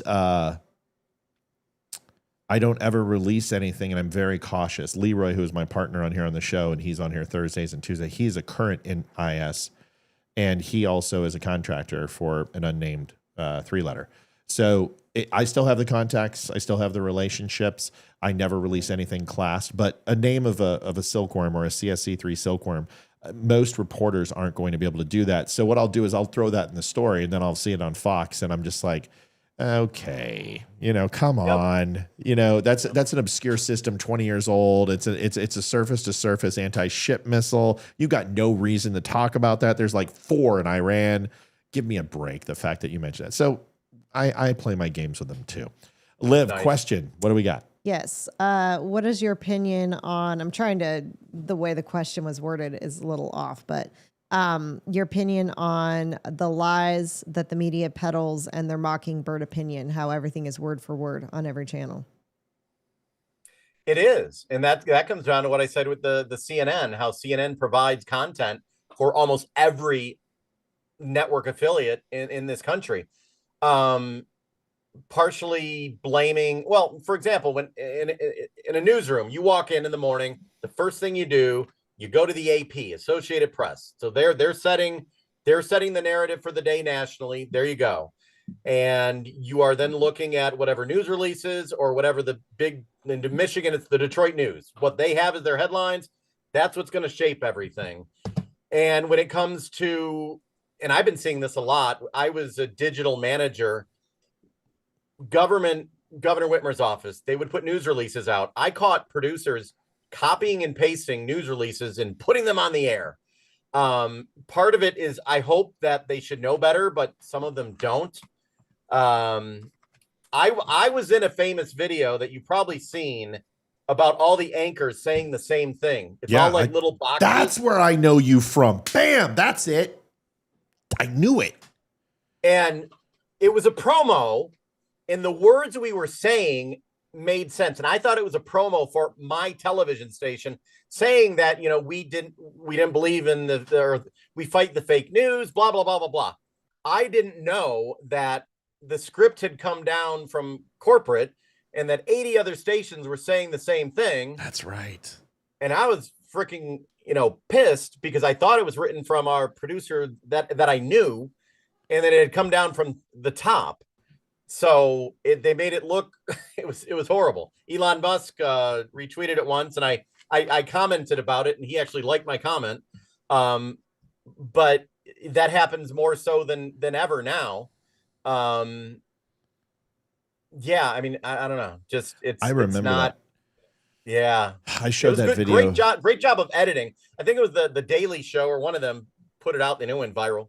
Yeah, and then Mays got a hold of it, and they recut it, and there's plenty of people who've recut it. But I've shown it on my show several times, and once again, but people don't understand about the truth is that it's never all in one undiscoverable fact. You know what I mean? So it's like you uncover something, and you're like, oh yeah, this isn't mainstream. This has to be the answer, and this is why 9/11 conspiracy and Bigfoot and JFK and the moon landing continue, is because people find one little thing that is inconsistent, and they don't go, well, hold on, it could be data records. It could be the fact that we were running stuff on RCA track tape, and now it's all digital, and people just don't have the deductive understanding of how information can be lost. And you have no better account of this than looking at some of the letters in the Civil War, the American Revolution.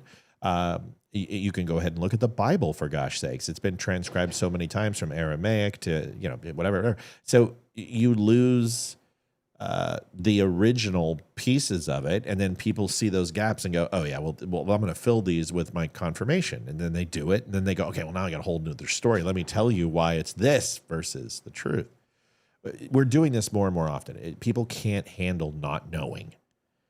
And that's where faith really relies for you to believe in something, is that sometimes you just have to go, you know what, until I have other evidence, I've just got to go with this until I know differently. But people can't handle that. And facts change. My dad, he passed away 12 years ago, but he used to insulate pipes in Detroit with asbestos That was his job. Yes. And back then, I remember it wasn't dangerous. He wasn't told it was dangerous when he was a young guy insulating pipes. And back then, hey, there was nothing wrong with asbestos. Now we know it's freaking deadly. So sometimes I tell people facts change. In the beginning of COVID, we learn different things. So that's why I try telling people things can change. Information changes. Yeah. If you don't think things change and facts don't change, then explain egg whites to me and egg yolks. And then do aspirin, if you would not mind. Because am I supposed to take my daily regimen, or am I supposed not to take my does it thin my blood, which makes the heart attack worse, or does it go ahead? So you can't get the right answer. And if you follow even just egg whites and yolks, that has changed more times. Don't you remember the 5 food groups? Don't you remember when we were supposed to have all 5 food groups represented for breakfast, lunch, and dinner? And you're like, if you did that now, you're going to be taking 10,000 calories in a day. Yeah, I don't even know if the food pyramid is still the way it used to. I don't even know if they still have that or not. No, now it's just like go get a McGriddle and call it good. You have all your oils and your fats, and you're not, Liv, I'm sure we have one more to bring it out, and then we'll close it out for the night. Will you be doing a report on the no tax on property movement in Michigan? I've done an interview with someone on that. I need to bring it up again, and I don't know how successful it will be. They're trying to have the no property taxes in Michigan, but the issue is, how are you going to fund a lot of the things, police departments, libraries, roadways, that need bridges, to be funded? Yeah, but then other people are saying, I don't know if other state, Florida is trying to do this, I believe. But the issue with Florida, you're getting so many more people coming to Florida or coming to Tennessee. I was in Nashville recently, and they think they're getting too many people now, but because of the, better taxes. But if Michigan keeps losing people, losing tax base, I'm not giving my opinion, but I don't know how that's going to work. But yeah, I'll touch the issue again. I'll bring the people on, and I'll bring both sides on. That's the thing. I like putting it out there. The last question for you tonight. Do you want to do it, Frederick Baldwin? Is that who you're going to do, Liv? Yes. Yeah. Can I do it because of the person it's Howard Cosell is his favorite. So it'd be, what newscaster was his favorite growing up? Dave, can you please tell me? Mine was Howard Cosell. Love Howard. It was a local. Dave, thank you very much. We appreciate it. Okay, sorry. That's what Howard did. He interrupted everybody. Dave, go ahead, please. I set you up. Hello, New York. Hello. No, Larry King. But when I was interning in DC, Larry was in the office next to it. Larry King. And all I remember with him, he had all blonde females under the age of 25 on his staff. That's all he had on his staff. But hey. Anyway, I wonder why. Yeah, exactly. There was an anchor in Detroit, Bill Bonds, and he was just the anchor man, and he would go after anyone on air. He was drunk half the time when he did it, but he didn't really care what he said. He would challenge everybody.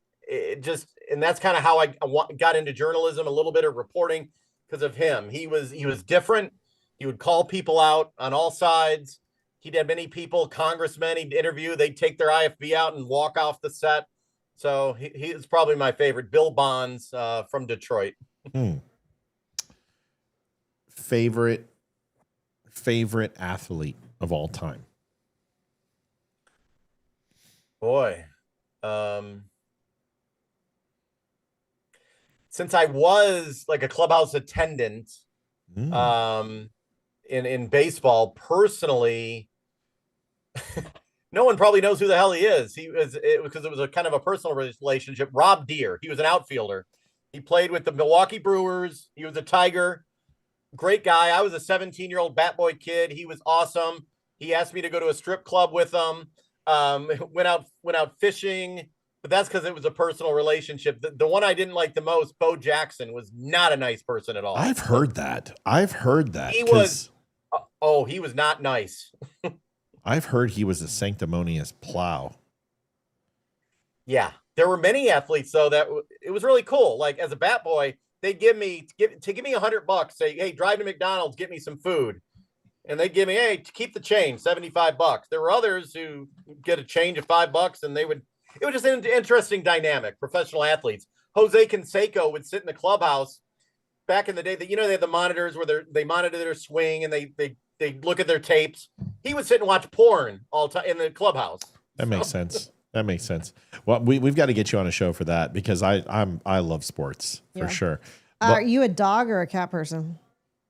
I'm a dog person. I'm allergic to cats, so that's probably why. Definitely. So I see your cat right there. Or do you Oh, have yeah, both, or you just have cats? We've got dog and a cat. Yeah, and we have a bearded dragon, so we're kind of all over the map. You get along, and we have 2 kids, which sometimes resemble humans. Yes, that's true. Same here, 2. Yep. So, I guess we'll wrap it up. We give everybody 1 minute. We're going to give you the last minute. I'll tell you, it's been a pleasure. I love having people on this show because we like to have conversations. It's not gotcha. Now, listen, I can play gotcha. I can debate. I can be a dick. I don't want to do that. But it's nice to see real people. And I will tell you, that's probably the one thing.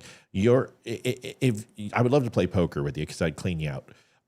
Because your facial expressions are unreal. Yeah. It's so amazing to see what you really love because when you're not talking, you encourage other people with your facial support and the pantomimes you have. I've analyzed a lot of people. It's just an amazing trait, dude. It's one of your best features. So I just wanted to tell you, I commend you on it because it's intriguing watching you as you not only talk, but when you listen to people. It's active listening, and very few people have that skill set. So I want to commend you on having it. Let me ask you a question. And I have 12 inches. Some of my people are what? Of course, I knew 12, that was coming. 12 inches. No, I'm kidding.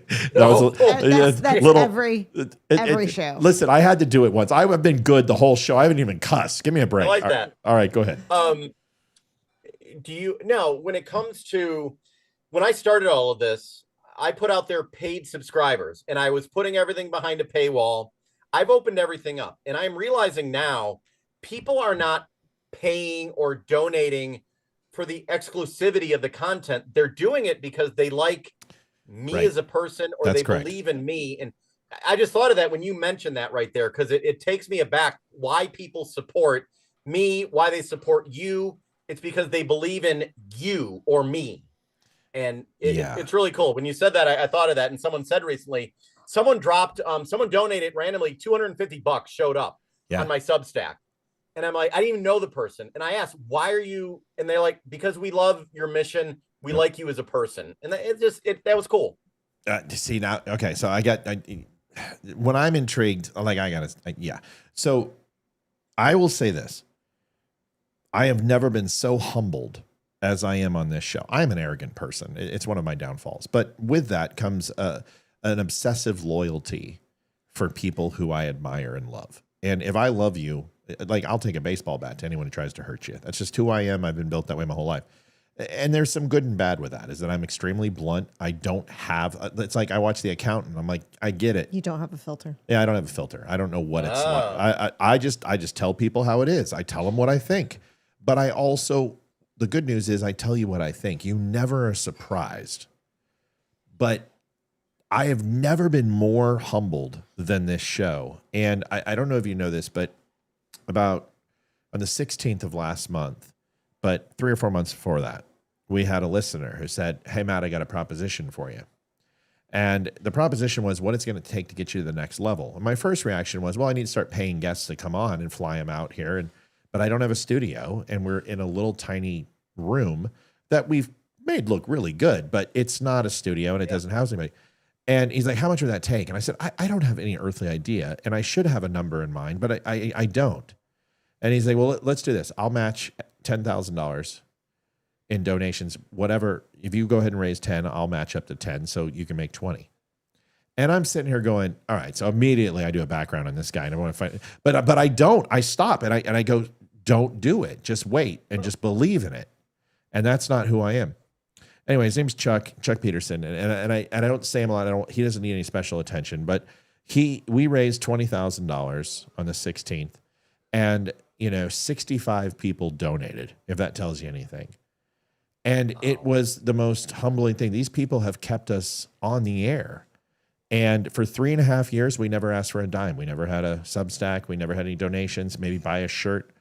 And the moment that Facebook demonetized us and we lost $15,000 a month, these people came in and said, we're funding you and we're not going to let you fail. Right now, I mean, we've got donations that are coming in and it's just The best thing I can say, Dave, is I've seen a lot of people. I've interviewed a lot of people, and I watch, and I'm a purveyor. I collect people. You've got something very, very special. Don't give up on this. I believe that you will go very, very far. You're an affable guy. You're a smart guy. And the thing is that you can have a normal conversation without putting on any airs. So I'm excited to see what you bring in the future. Same with you. I'd love to be on again, and great to meet both of you. It's been an honor. Certainly. All right, guys, do me a favor. Follow Dave at Dave Bondy TV. Go over to X, go over to Facebook, YouTube, wherever you get your social media. Go over to Wimkin, create an account too. Jason and Dave are going to meet, which is an amazing thing. I hope you come over to Wimkin. I just texted him, and I'm going to try to meet up, but I'm on Wimkin as well. Dave Bondy I'm there. No, I don't have a big following, but I'm there. Go over, and guys, if you're on Wimkin, which you are, go follow him. And I hope he brings you on the network. You would be it'd be awesome to have you as a partner. So thanks, Dave. Wish your family the best, and have a great night, my friend. One more thing. Thank you, both of you. One more thing. Could you make a quick video at some point that just says, "Hey, this is Dave, the Dumb Show. I'll send you an example," and just we collect those and we show them at the beginning of the show. We would really appreciate it. 30 seconds, just saying, "Hey, you're watching the Dumb Show." Blah blah blah. Yeah, absolutely. I'll send you the details. Thank you, my brother. If anything I can Thank do you, for you, Dave. let me know. Thank you. Thanks, Dave. Appreciate it. Bye-bye. Okay. Thanks, both of you. Bye. Yes, sir. Wow, what a great interview. Yes. He's a good dude. Yes, he is. I do like his facial expressions. They're incredible. He's very animated, and it's pretty cool. Yeah. He's Like you said, he would not be very good at poker, though. no, I'd clean him out in poker. But it's not because he's not a good poker player. It's just he doesn't hide his authenticity. And a lot of people do. And he's, as I'm usually straight-faced and look like I'm grumpy, he's animated. And he's a super smart guy, very intelligent. I love when people say, "Hey, I don't know."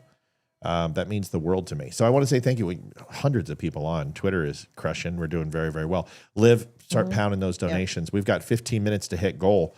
Folks, just a quick update. A little bit of a sad story. I want to make sure I give this to you. This is it.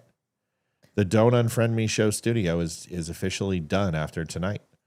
We are moving into our new digs, and this room's got a lot of memories, and a lot of arguing, a lot of stress, a lot of fun.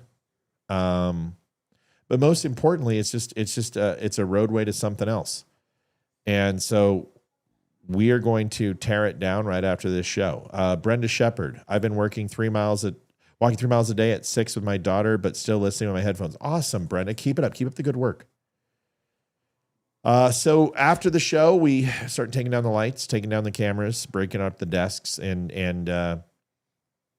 moving into the new location. Tamar, $10 because thank you. $31 is where we're at, folks. We're hoping that we've got enough donations there to keep this moving forward and hit that 300. If you haven't had a chance to donate, please do. We saved it because we didn't want Dave to feel like we were using his personality to raise money.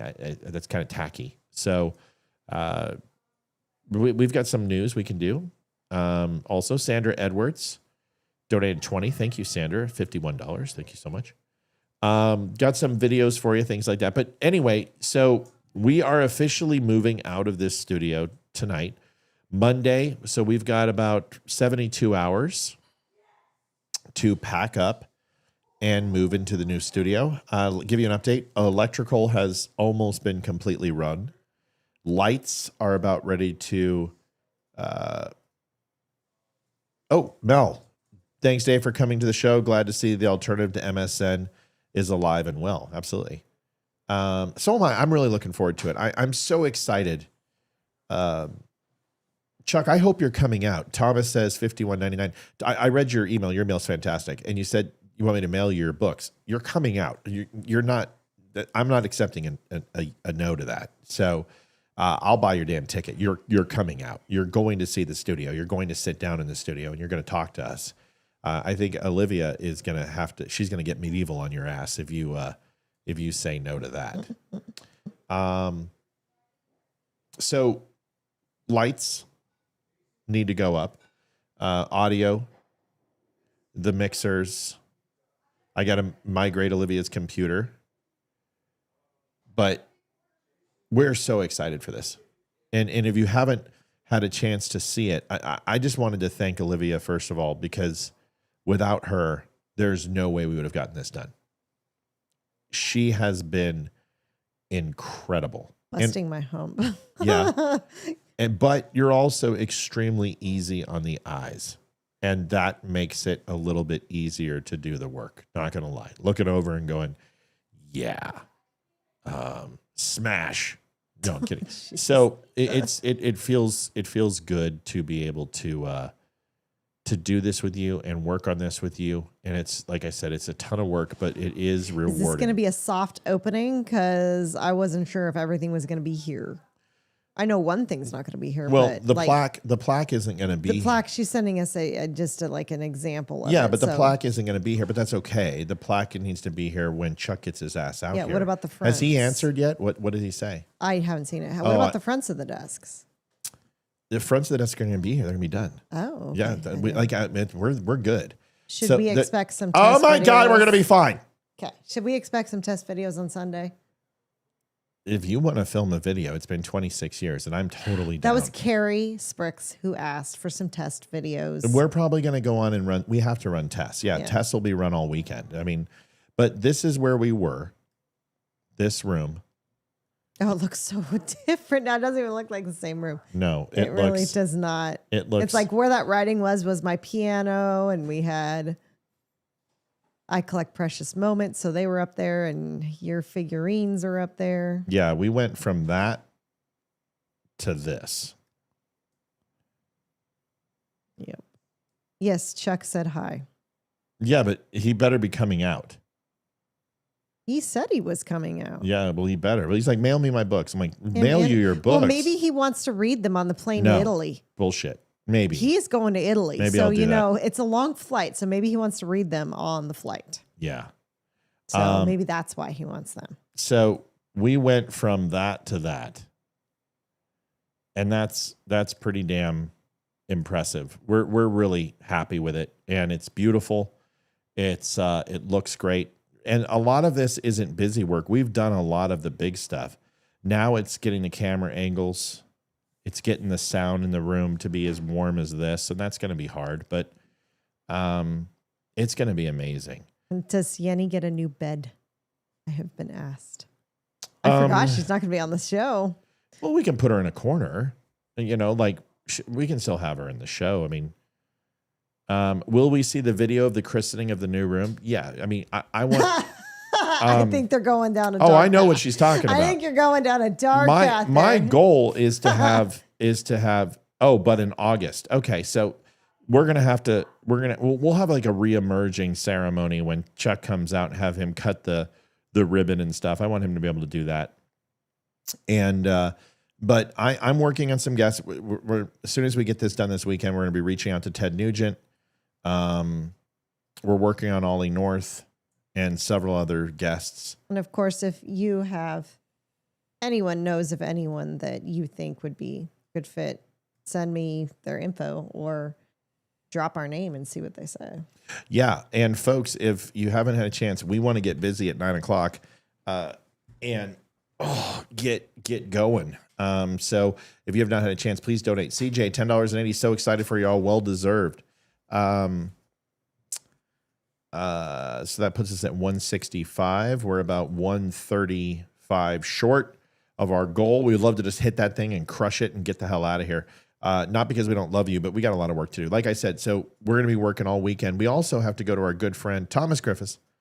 Donated 20. Hope it helps. Money going on my own build right now. Nice hat. You're welcome. Thank you, sir. And yes, your build looks awesome. Keep that money for you. We're at 185, $115 away. We've got about 8 minutes to do it. So what will happen here is, like I said, we break down everything. I've already got all the wiring. I've got the holes channeled, everything for all the equipment. We got to put the faces up on the desk. We've got to hang the lights. We've got to mount the cameras and find good spots for those. We have to soundproof the rest of the room. And then we got to build the wall. I would love to have Bobby come out for the grand opening. I've already spoken to Bobby. Bobby's going through some things right now, so we're giving her space. I need the code, babe, on your phone. Yeah, I want Bobby. Trust me, Bobby and I are going to. We're doing something special for quite a few people, but we're trying to. We've got the plaque coming, but we would like to have more than just Chuck come out. We would like to have Bobby. We would like Mel. We want you to come out too. Oh yeah, We'd love to have Amy come out, but we got to figure out how we're going to do it. That's a long trip from Western Canada. Can I have the code? For the love of God, I'm working on it. I know it like changes in 2 minutes. I would love to talk to PBD, to be honest with you. Bobby's not here tonight, so I'm not going to go into anything other than I check on Bobby all the time, and we would love to have her out here. Love to have Mel out here. Love to have everybody out here. We've got to do something when it comes to like doing a get together or a dumb show reunion type thing. So Saturday we're going to the Jazz Festival for John Fugue, who's a good friend of the show. Taylor's in town, honey, U.S. Marshal, who is in Florida and who is a friend of the show. He's in town maybe with John. So he's going to be there. Oh, cool. So we're going to stop by then. So we'll rip it all down. Tonight we'll probably get a couple hours of work done. And then Monday, 7:00 should be the grand opening of the new place. Couple videos while we're waiting for donations to come in and getting to where we need to be. Donald Trump is. I wasn't excited about this march, and this parade. Happy Father's Day. Oh yeah, I'm not going to be doing anything for Father's Day. Thank you though. I'm going to be working. I told them, I said, the only thing I want is everyone helping on Sunday to get the studio launched. My mom's birthday is Sunday.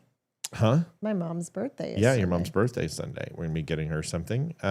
This is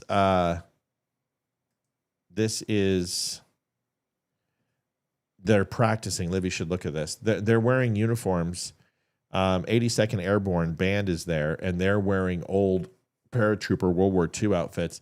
You've got Vietnam era uniforms for some of the infantry.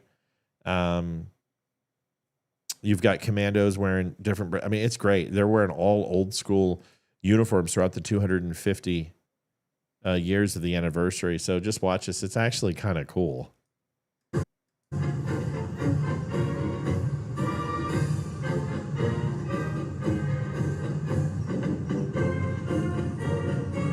These guys need to learn to get in step, man. I mean, it's bad. I mean, the individual arm swinging needs to stop. I mean, put that thing on the trouser or get them in lockstep.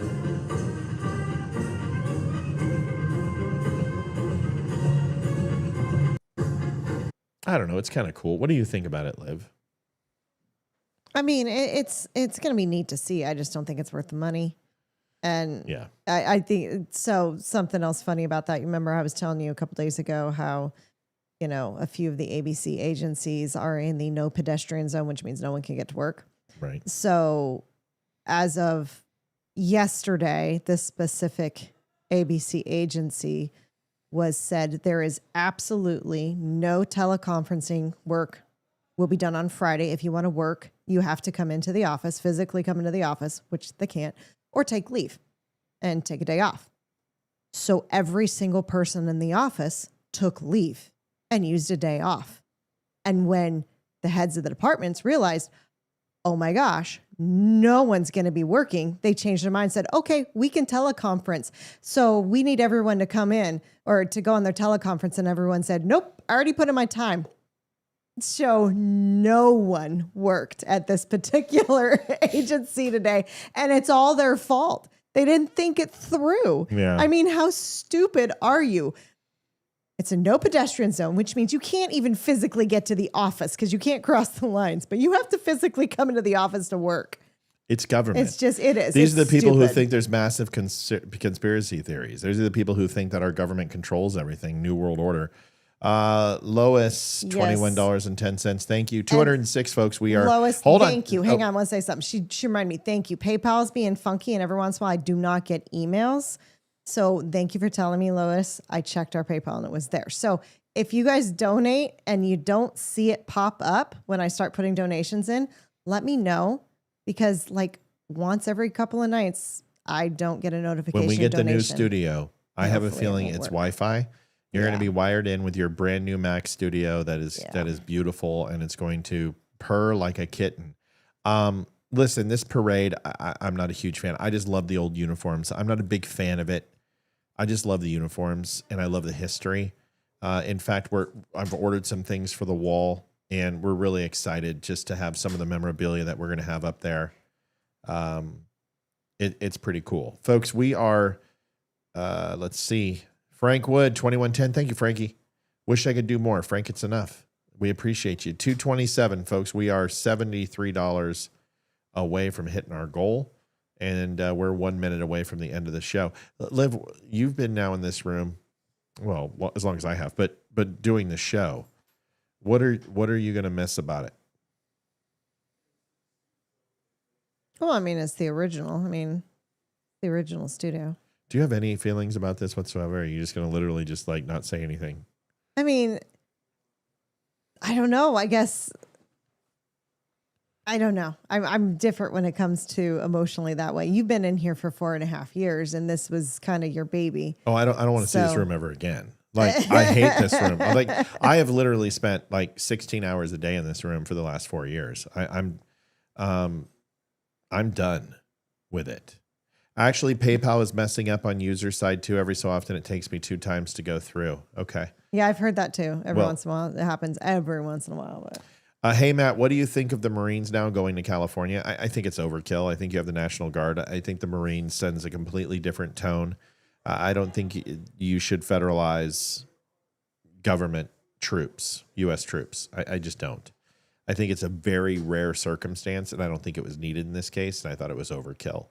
National Guard was justified and should have been done. I think sending in choppers, and I think that sends the wrong message. You send that to our enemies, but you don't need to do that to American citizens and illegals.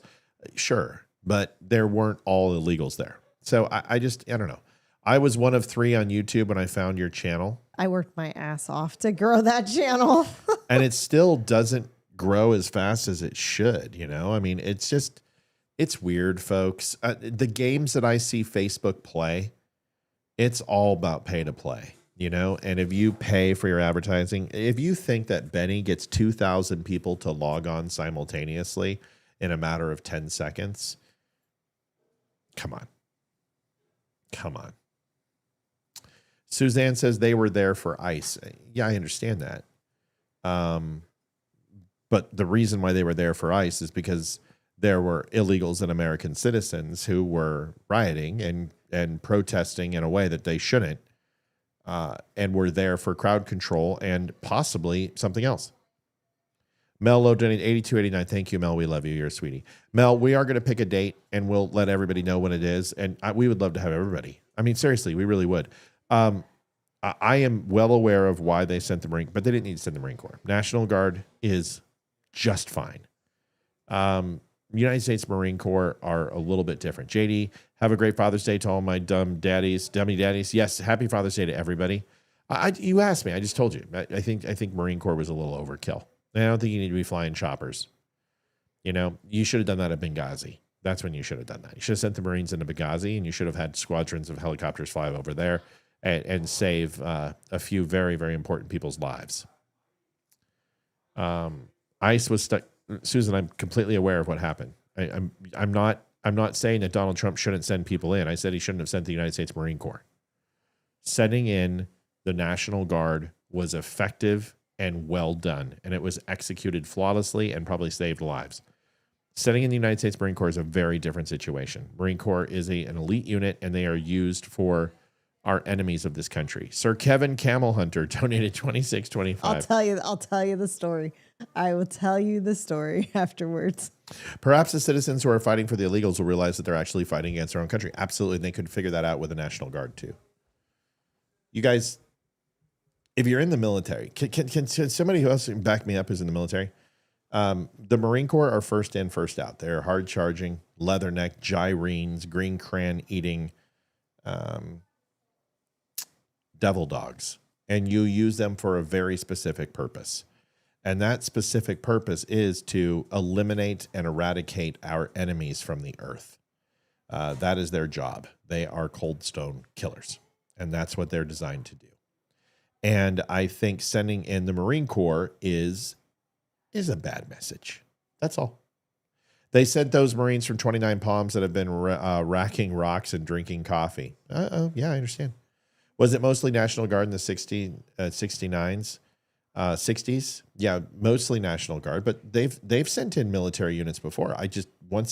You guys, I'm a constitutionalist. I don't believe the federal government should ever use the military in a civilian population ever, unless it's an emergency, unless it's to protect our borders, unless it's to fight off an enemy,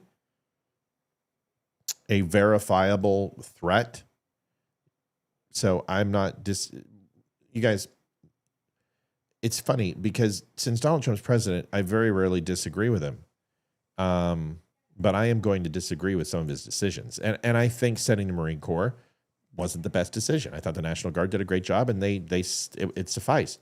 I don't think that this parade, spending $145 million, is the best choice. I would much rather see veterans homeless veterans receive some sort of assistance. I would rather go ahead and put it towards another cause. But it is what it is. It doesn't mean I don't think it's cool. It is cool. I like it. I just don't like the money. So I'm a constitutionalist. I don't believe you weaponize the federal government against citizens. That's it. It's not for this. The United States government is not, and the military is not designed against the people. We've done that. It's called the Civil War. We don't want to do this again. So although there are times of need where the U.S. government has to use troops, the National Guard is a great choice since it's a state entity, and I agree with it. And it's well within his prerogative, and he should have done it. But if you ask any military people, anybody who served, they will tell you exactly what I just said. The protesters are being paid. They are employees of an organization. They're tracking the money. Sure, I know. Susan, I know all this. I've reported this on the show. It doesn't matter. You don't need to use the Marine Corps. Ask any gyrene right now what they think. From tip of the spear, first in, last out. Found a cool B&B in the area. There's a ton of them here. Mm-hmm. So here's what we'll do. Sometime in August, we'll make a plan, and we'll set up a date that we can have a Don't Unfriend Me soiree. Does that sound fun, Liv? Yes. I would love to have everyone come out. That would be great. Yeah, I just, once again, you send in Marine to kill the enemy. That's why you send in Marines, period. They're an amphibious assault force. They're not meter maids. They're not guards, security guards. They're killers. And that's what they're designed to do. And I respect them. And I have many friends, including a father, who are and was a Marine. But did you see that everything was under control pretty damn quick? Yep, it was under control with the National Guard. It was well under control with the National Guard, but that's why the Marines went to Seal Beach and for training. So the Marines weren't even used in a high leverage situation. They weren't necessary. Folks, you asked me, why'd you ask me my opinion if you don't want me to tell you? When does or should martial law be used, generally speaking? When there is an insurmountable force that is going to take over city, state, or local government. And that force could be an emergence. It could be a physical force. It could be a microbe or some sort of disease. There could be lawlessness taking place. There could be a natural disaster. But an emergence takes place that is detrimental to the city, state, or local government should martial law be put into place. That's at the state level, and it should never be done by the federal government. It should be done by the governor. And if the president declares national martial law, that should rarely take place, ever. I can't think of a situation. A nuke goes off, then you can declare martial law federally. I don't think martial law should ever be declared by the federal government. It shouldn't be left up to the states. That's why I completely was adamantly against COVID. You know what I mean? Yes. Yeah, totally should have been left up to the states. I think maybe positioning Marines was an optic. Of course it was an optic. It was saying, if you fuck around, you're going to face the most lethal fighting force that the world has ever seen. And I don't believe you use that against citizens. That's what the police is for. That's what the state patrol's for. That's what constables are for. That's what the municipality is for. There are plenty of things that the president of the United States can leverage from a federal perspective inside California. And he did. He used the National Guard. He did his job. He did it right. It was perfect. Beautiful. Big, beautiful National Guard. Beautiful. Great. Best I've ever seen. Some say the best ever. Huge. Some say the best ever. I can't give him any more support than I just did and then say I disagree with the Marines. That's it. And any person who served time in green or blue can tell you that I'm right. Yellowstone blows up martial law federally. Yes. Liv? Yes. Rachel says thank you for answering her question. No problem. And I love everybody. Someone got mad at me last night. Why? You can pitch a tent in my backyard. Yeah, you can pitch a tent underneath my table. What? Why? Who got mad at you and why? I think it was Sandra Edwards. What happened? Rhonda Edwards. Oh, okay. What happened? I don't know. She has two different accounts, and I guess she came out and started mentioning Iran and Israel. And I said, guys, we know because we told you at the beginning of the show that it was already happening, but we told you in a way that was kind of on the sting sly, and a lot of people picked it up. And she thought I was talking about her, and then she goes, "Well, Matt jumped down my somebody's throat," and I'm like, "No, I didn't. I didn't do any of that." Mallory, yeah, but Mallory's account says Rhonda Edwards on it. And Rhonda Edwards answered for Mallory. I'm very confused. I don't know what's going on. All I know is I hate losing viewers over, especially when I didn't do anything. Like when I do something, I totally get it. I'm just like, yeah, it's about time you leave because I'm a jackass, but not in this case. Senator Chris Murphy should be charged with insurrection with his support of No King's Day. Well, according to them, yeah. Yeah, they should. But here's the thing. The No King's Day, you're going to have hundreds of protests break out all across the United States, and it's not going to make one fucking bit of difference.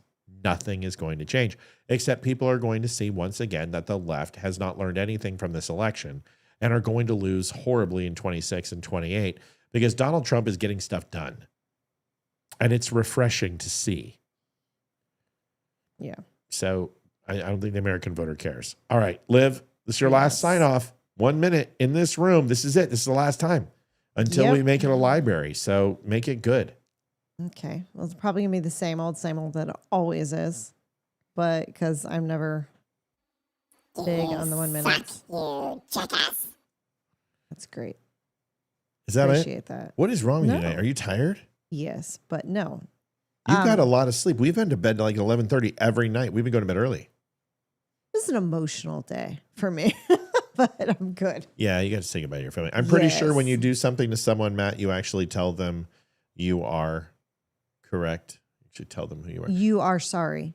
Oh, yeah. When I screw up, I tell them I'm sorry, but I didn't. I'm sorry, but I didn't do anything. Like I wasn't talking to her. I received like 46 text messages from viewers and friends and people who come to me for information. And then my messenger was going off and chat was going off. I'm like, people, I know. Leroy and I just told you that Israel was hitting Iran. In fact, they had already done it when we came on at 7. You just got reported late. So that's it. Well, thank you to everyone for being here.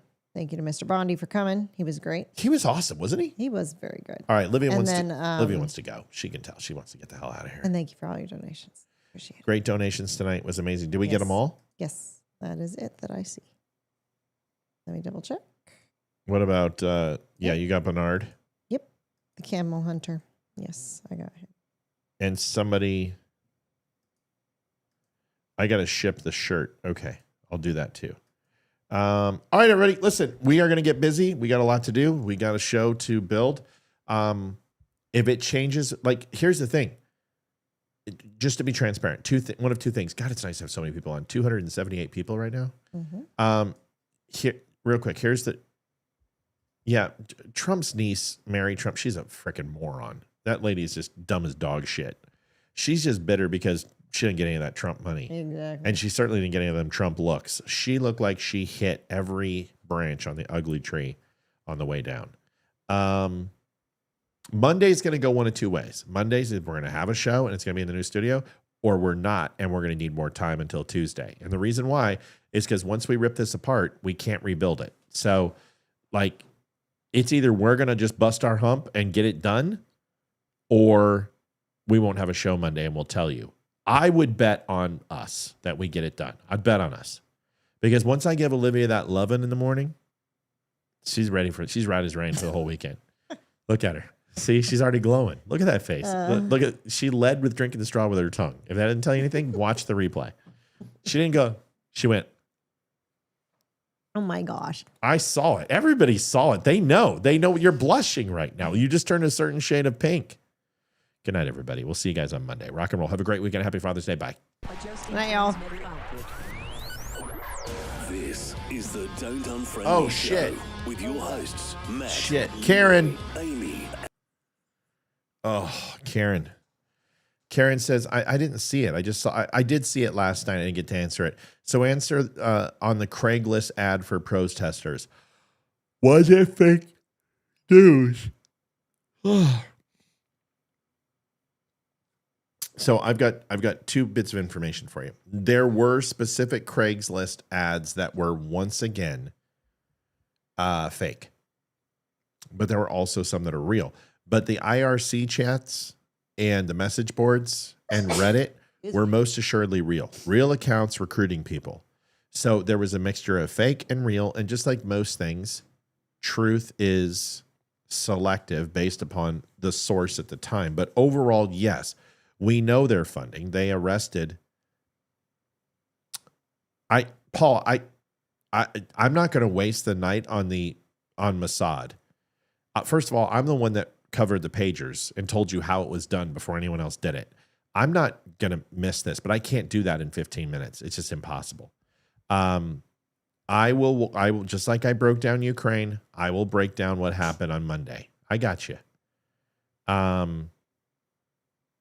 But that's what I'll tell you. The recruiting, they just arrested the guy who was handing out the gas masks. They are tracking money accounts and people who put money in. So yes. Second, I will cover Mossad when it's right, because it's not over. There's more coming. So there's no reason for me to cover it tonight, because by the time the weekend's done, there's more. They have not reached their objective. Their objective, they haven't even scratched the surface yet. So just stand by. Stand by. See you guys. Good night. Adjusting transmitter output. This is the Don't Unfriend Me Show with your hosts, Matt, Leroy, Amy, and Olivia. Geopolitics, military analysis, and election coverage. Coming to you live on all major social media channels at The Dumb Show. Thank you, Mel, and everybody for helping with Twitter. Honest, direct, unfiltered. We can agree, we can disagree. Just don't unfriend me.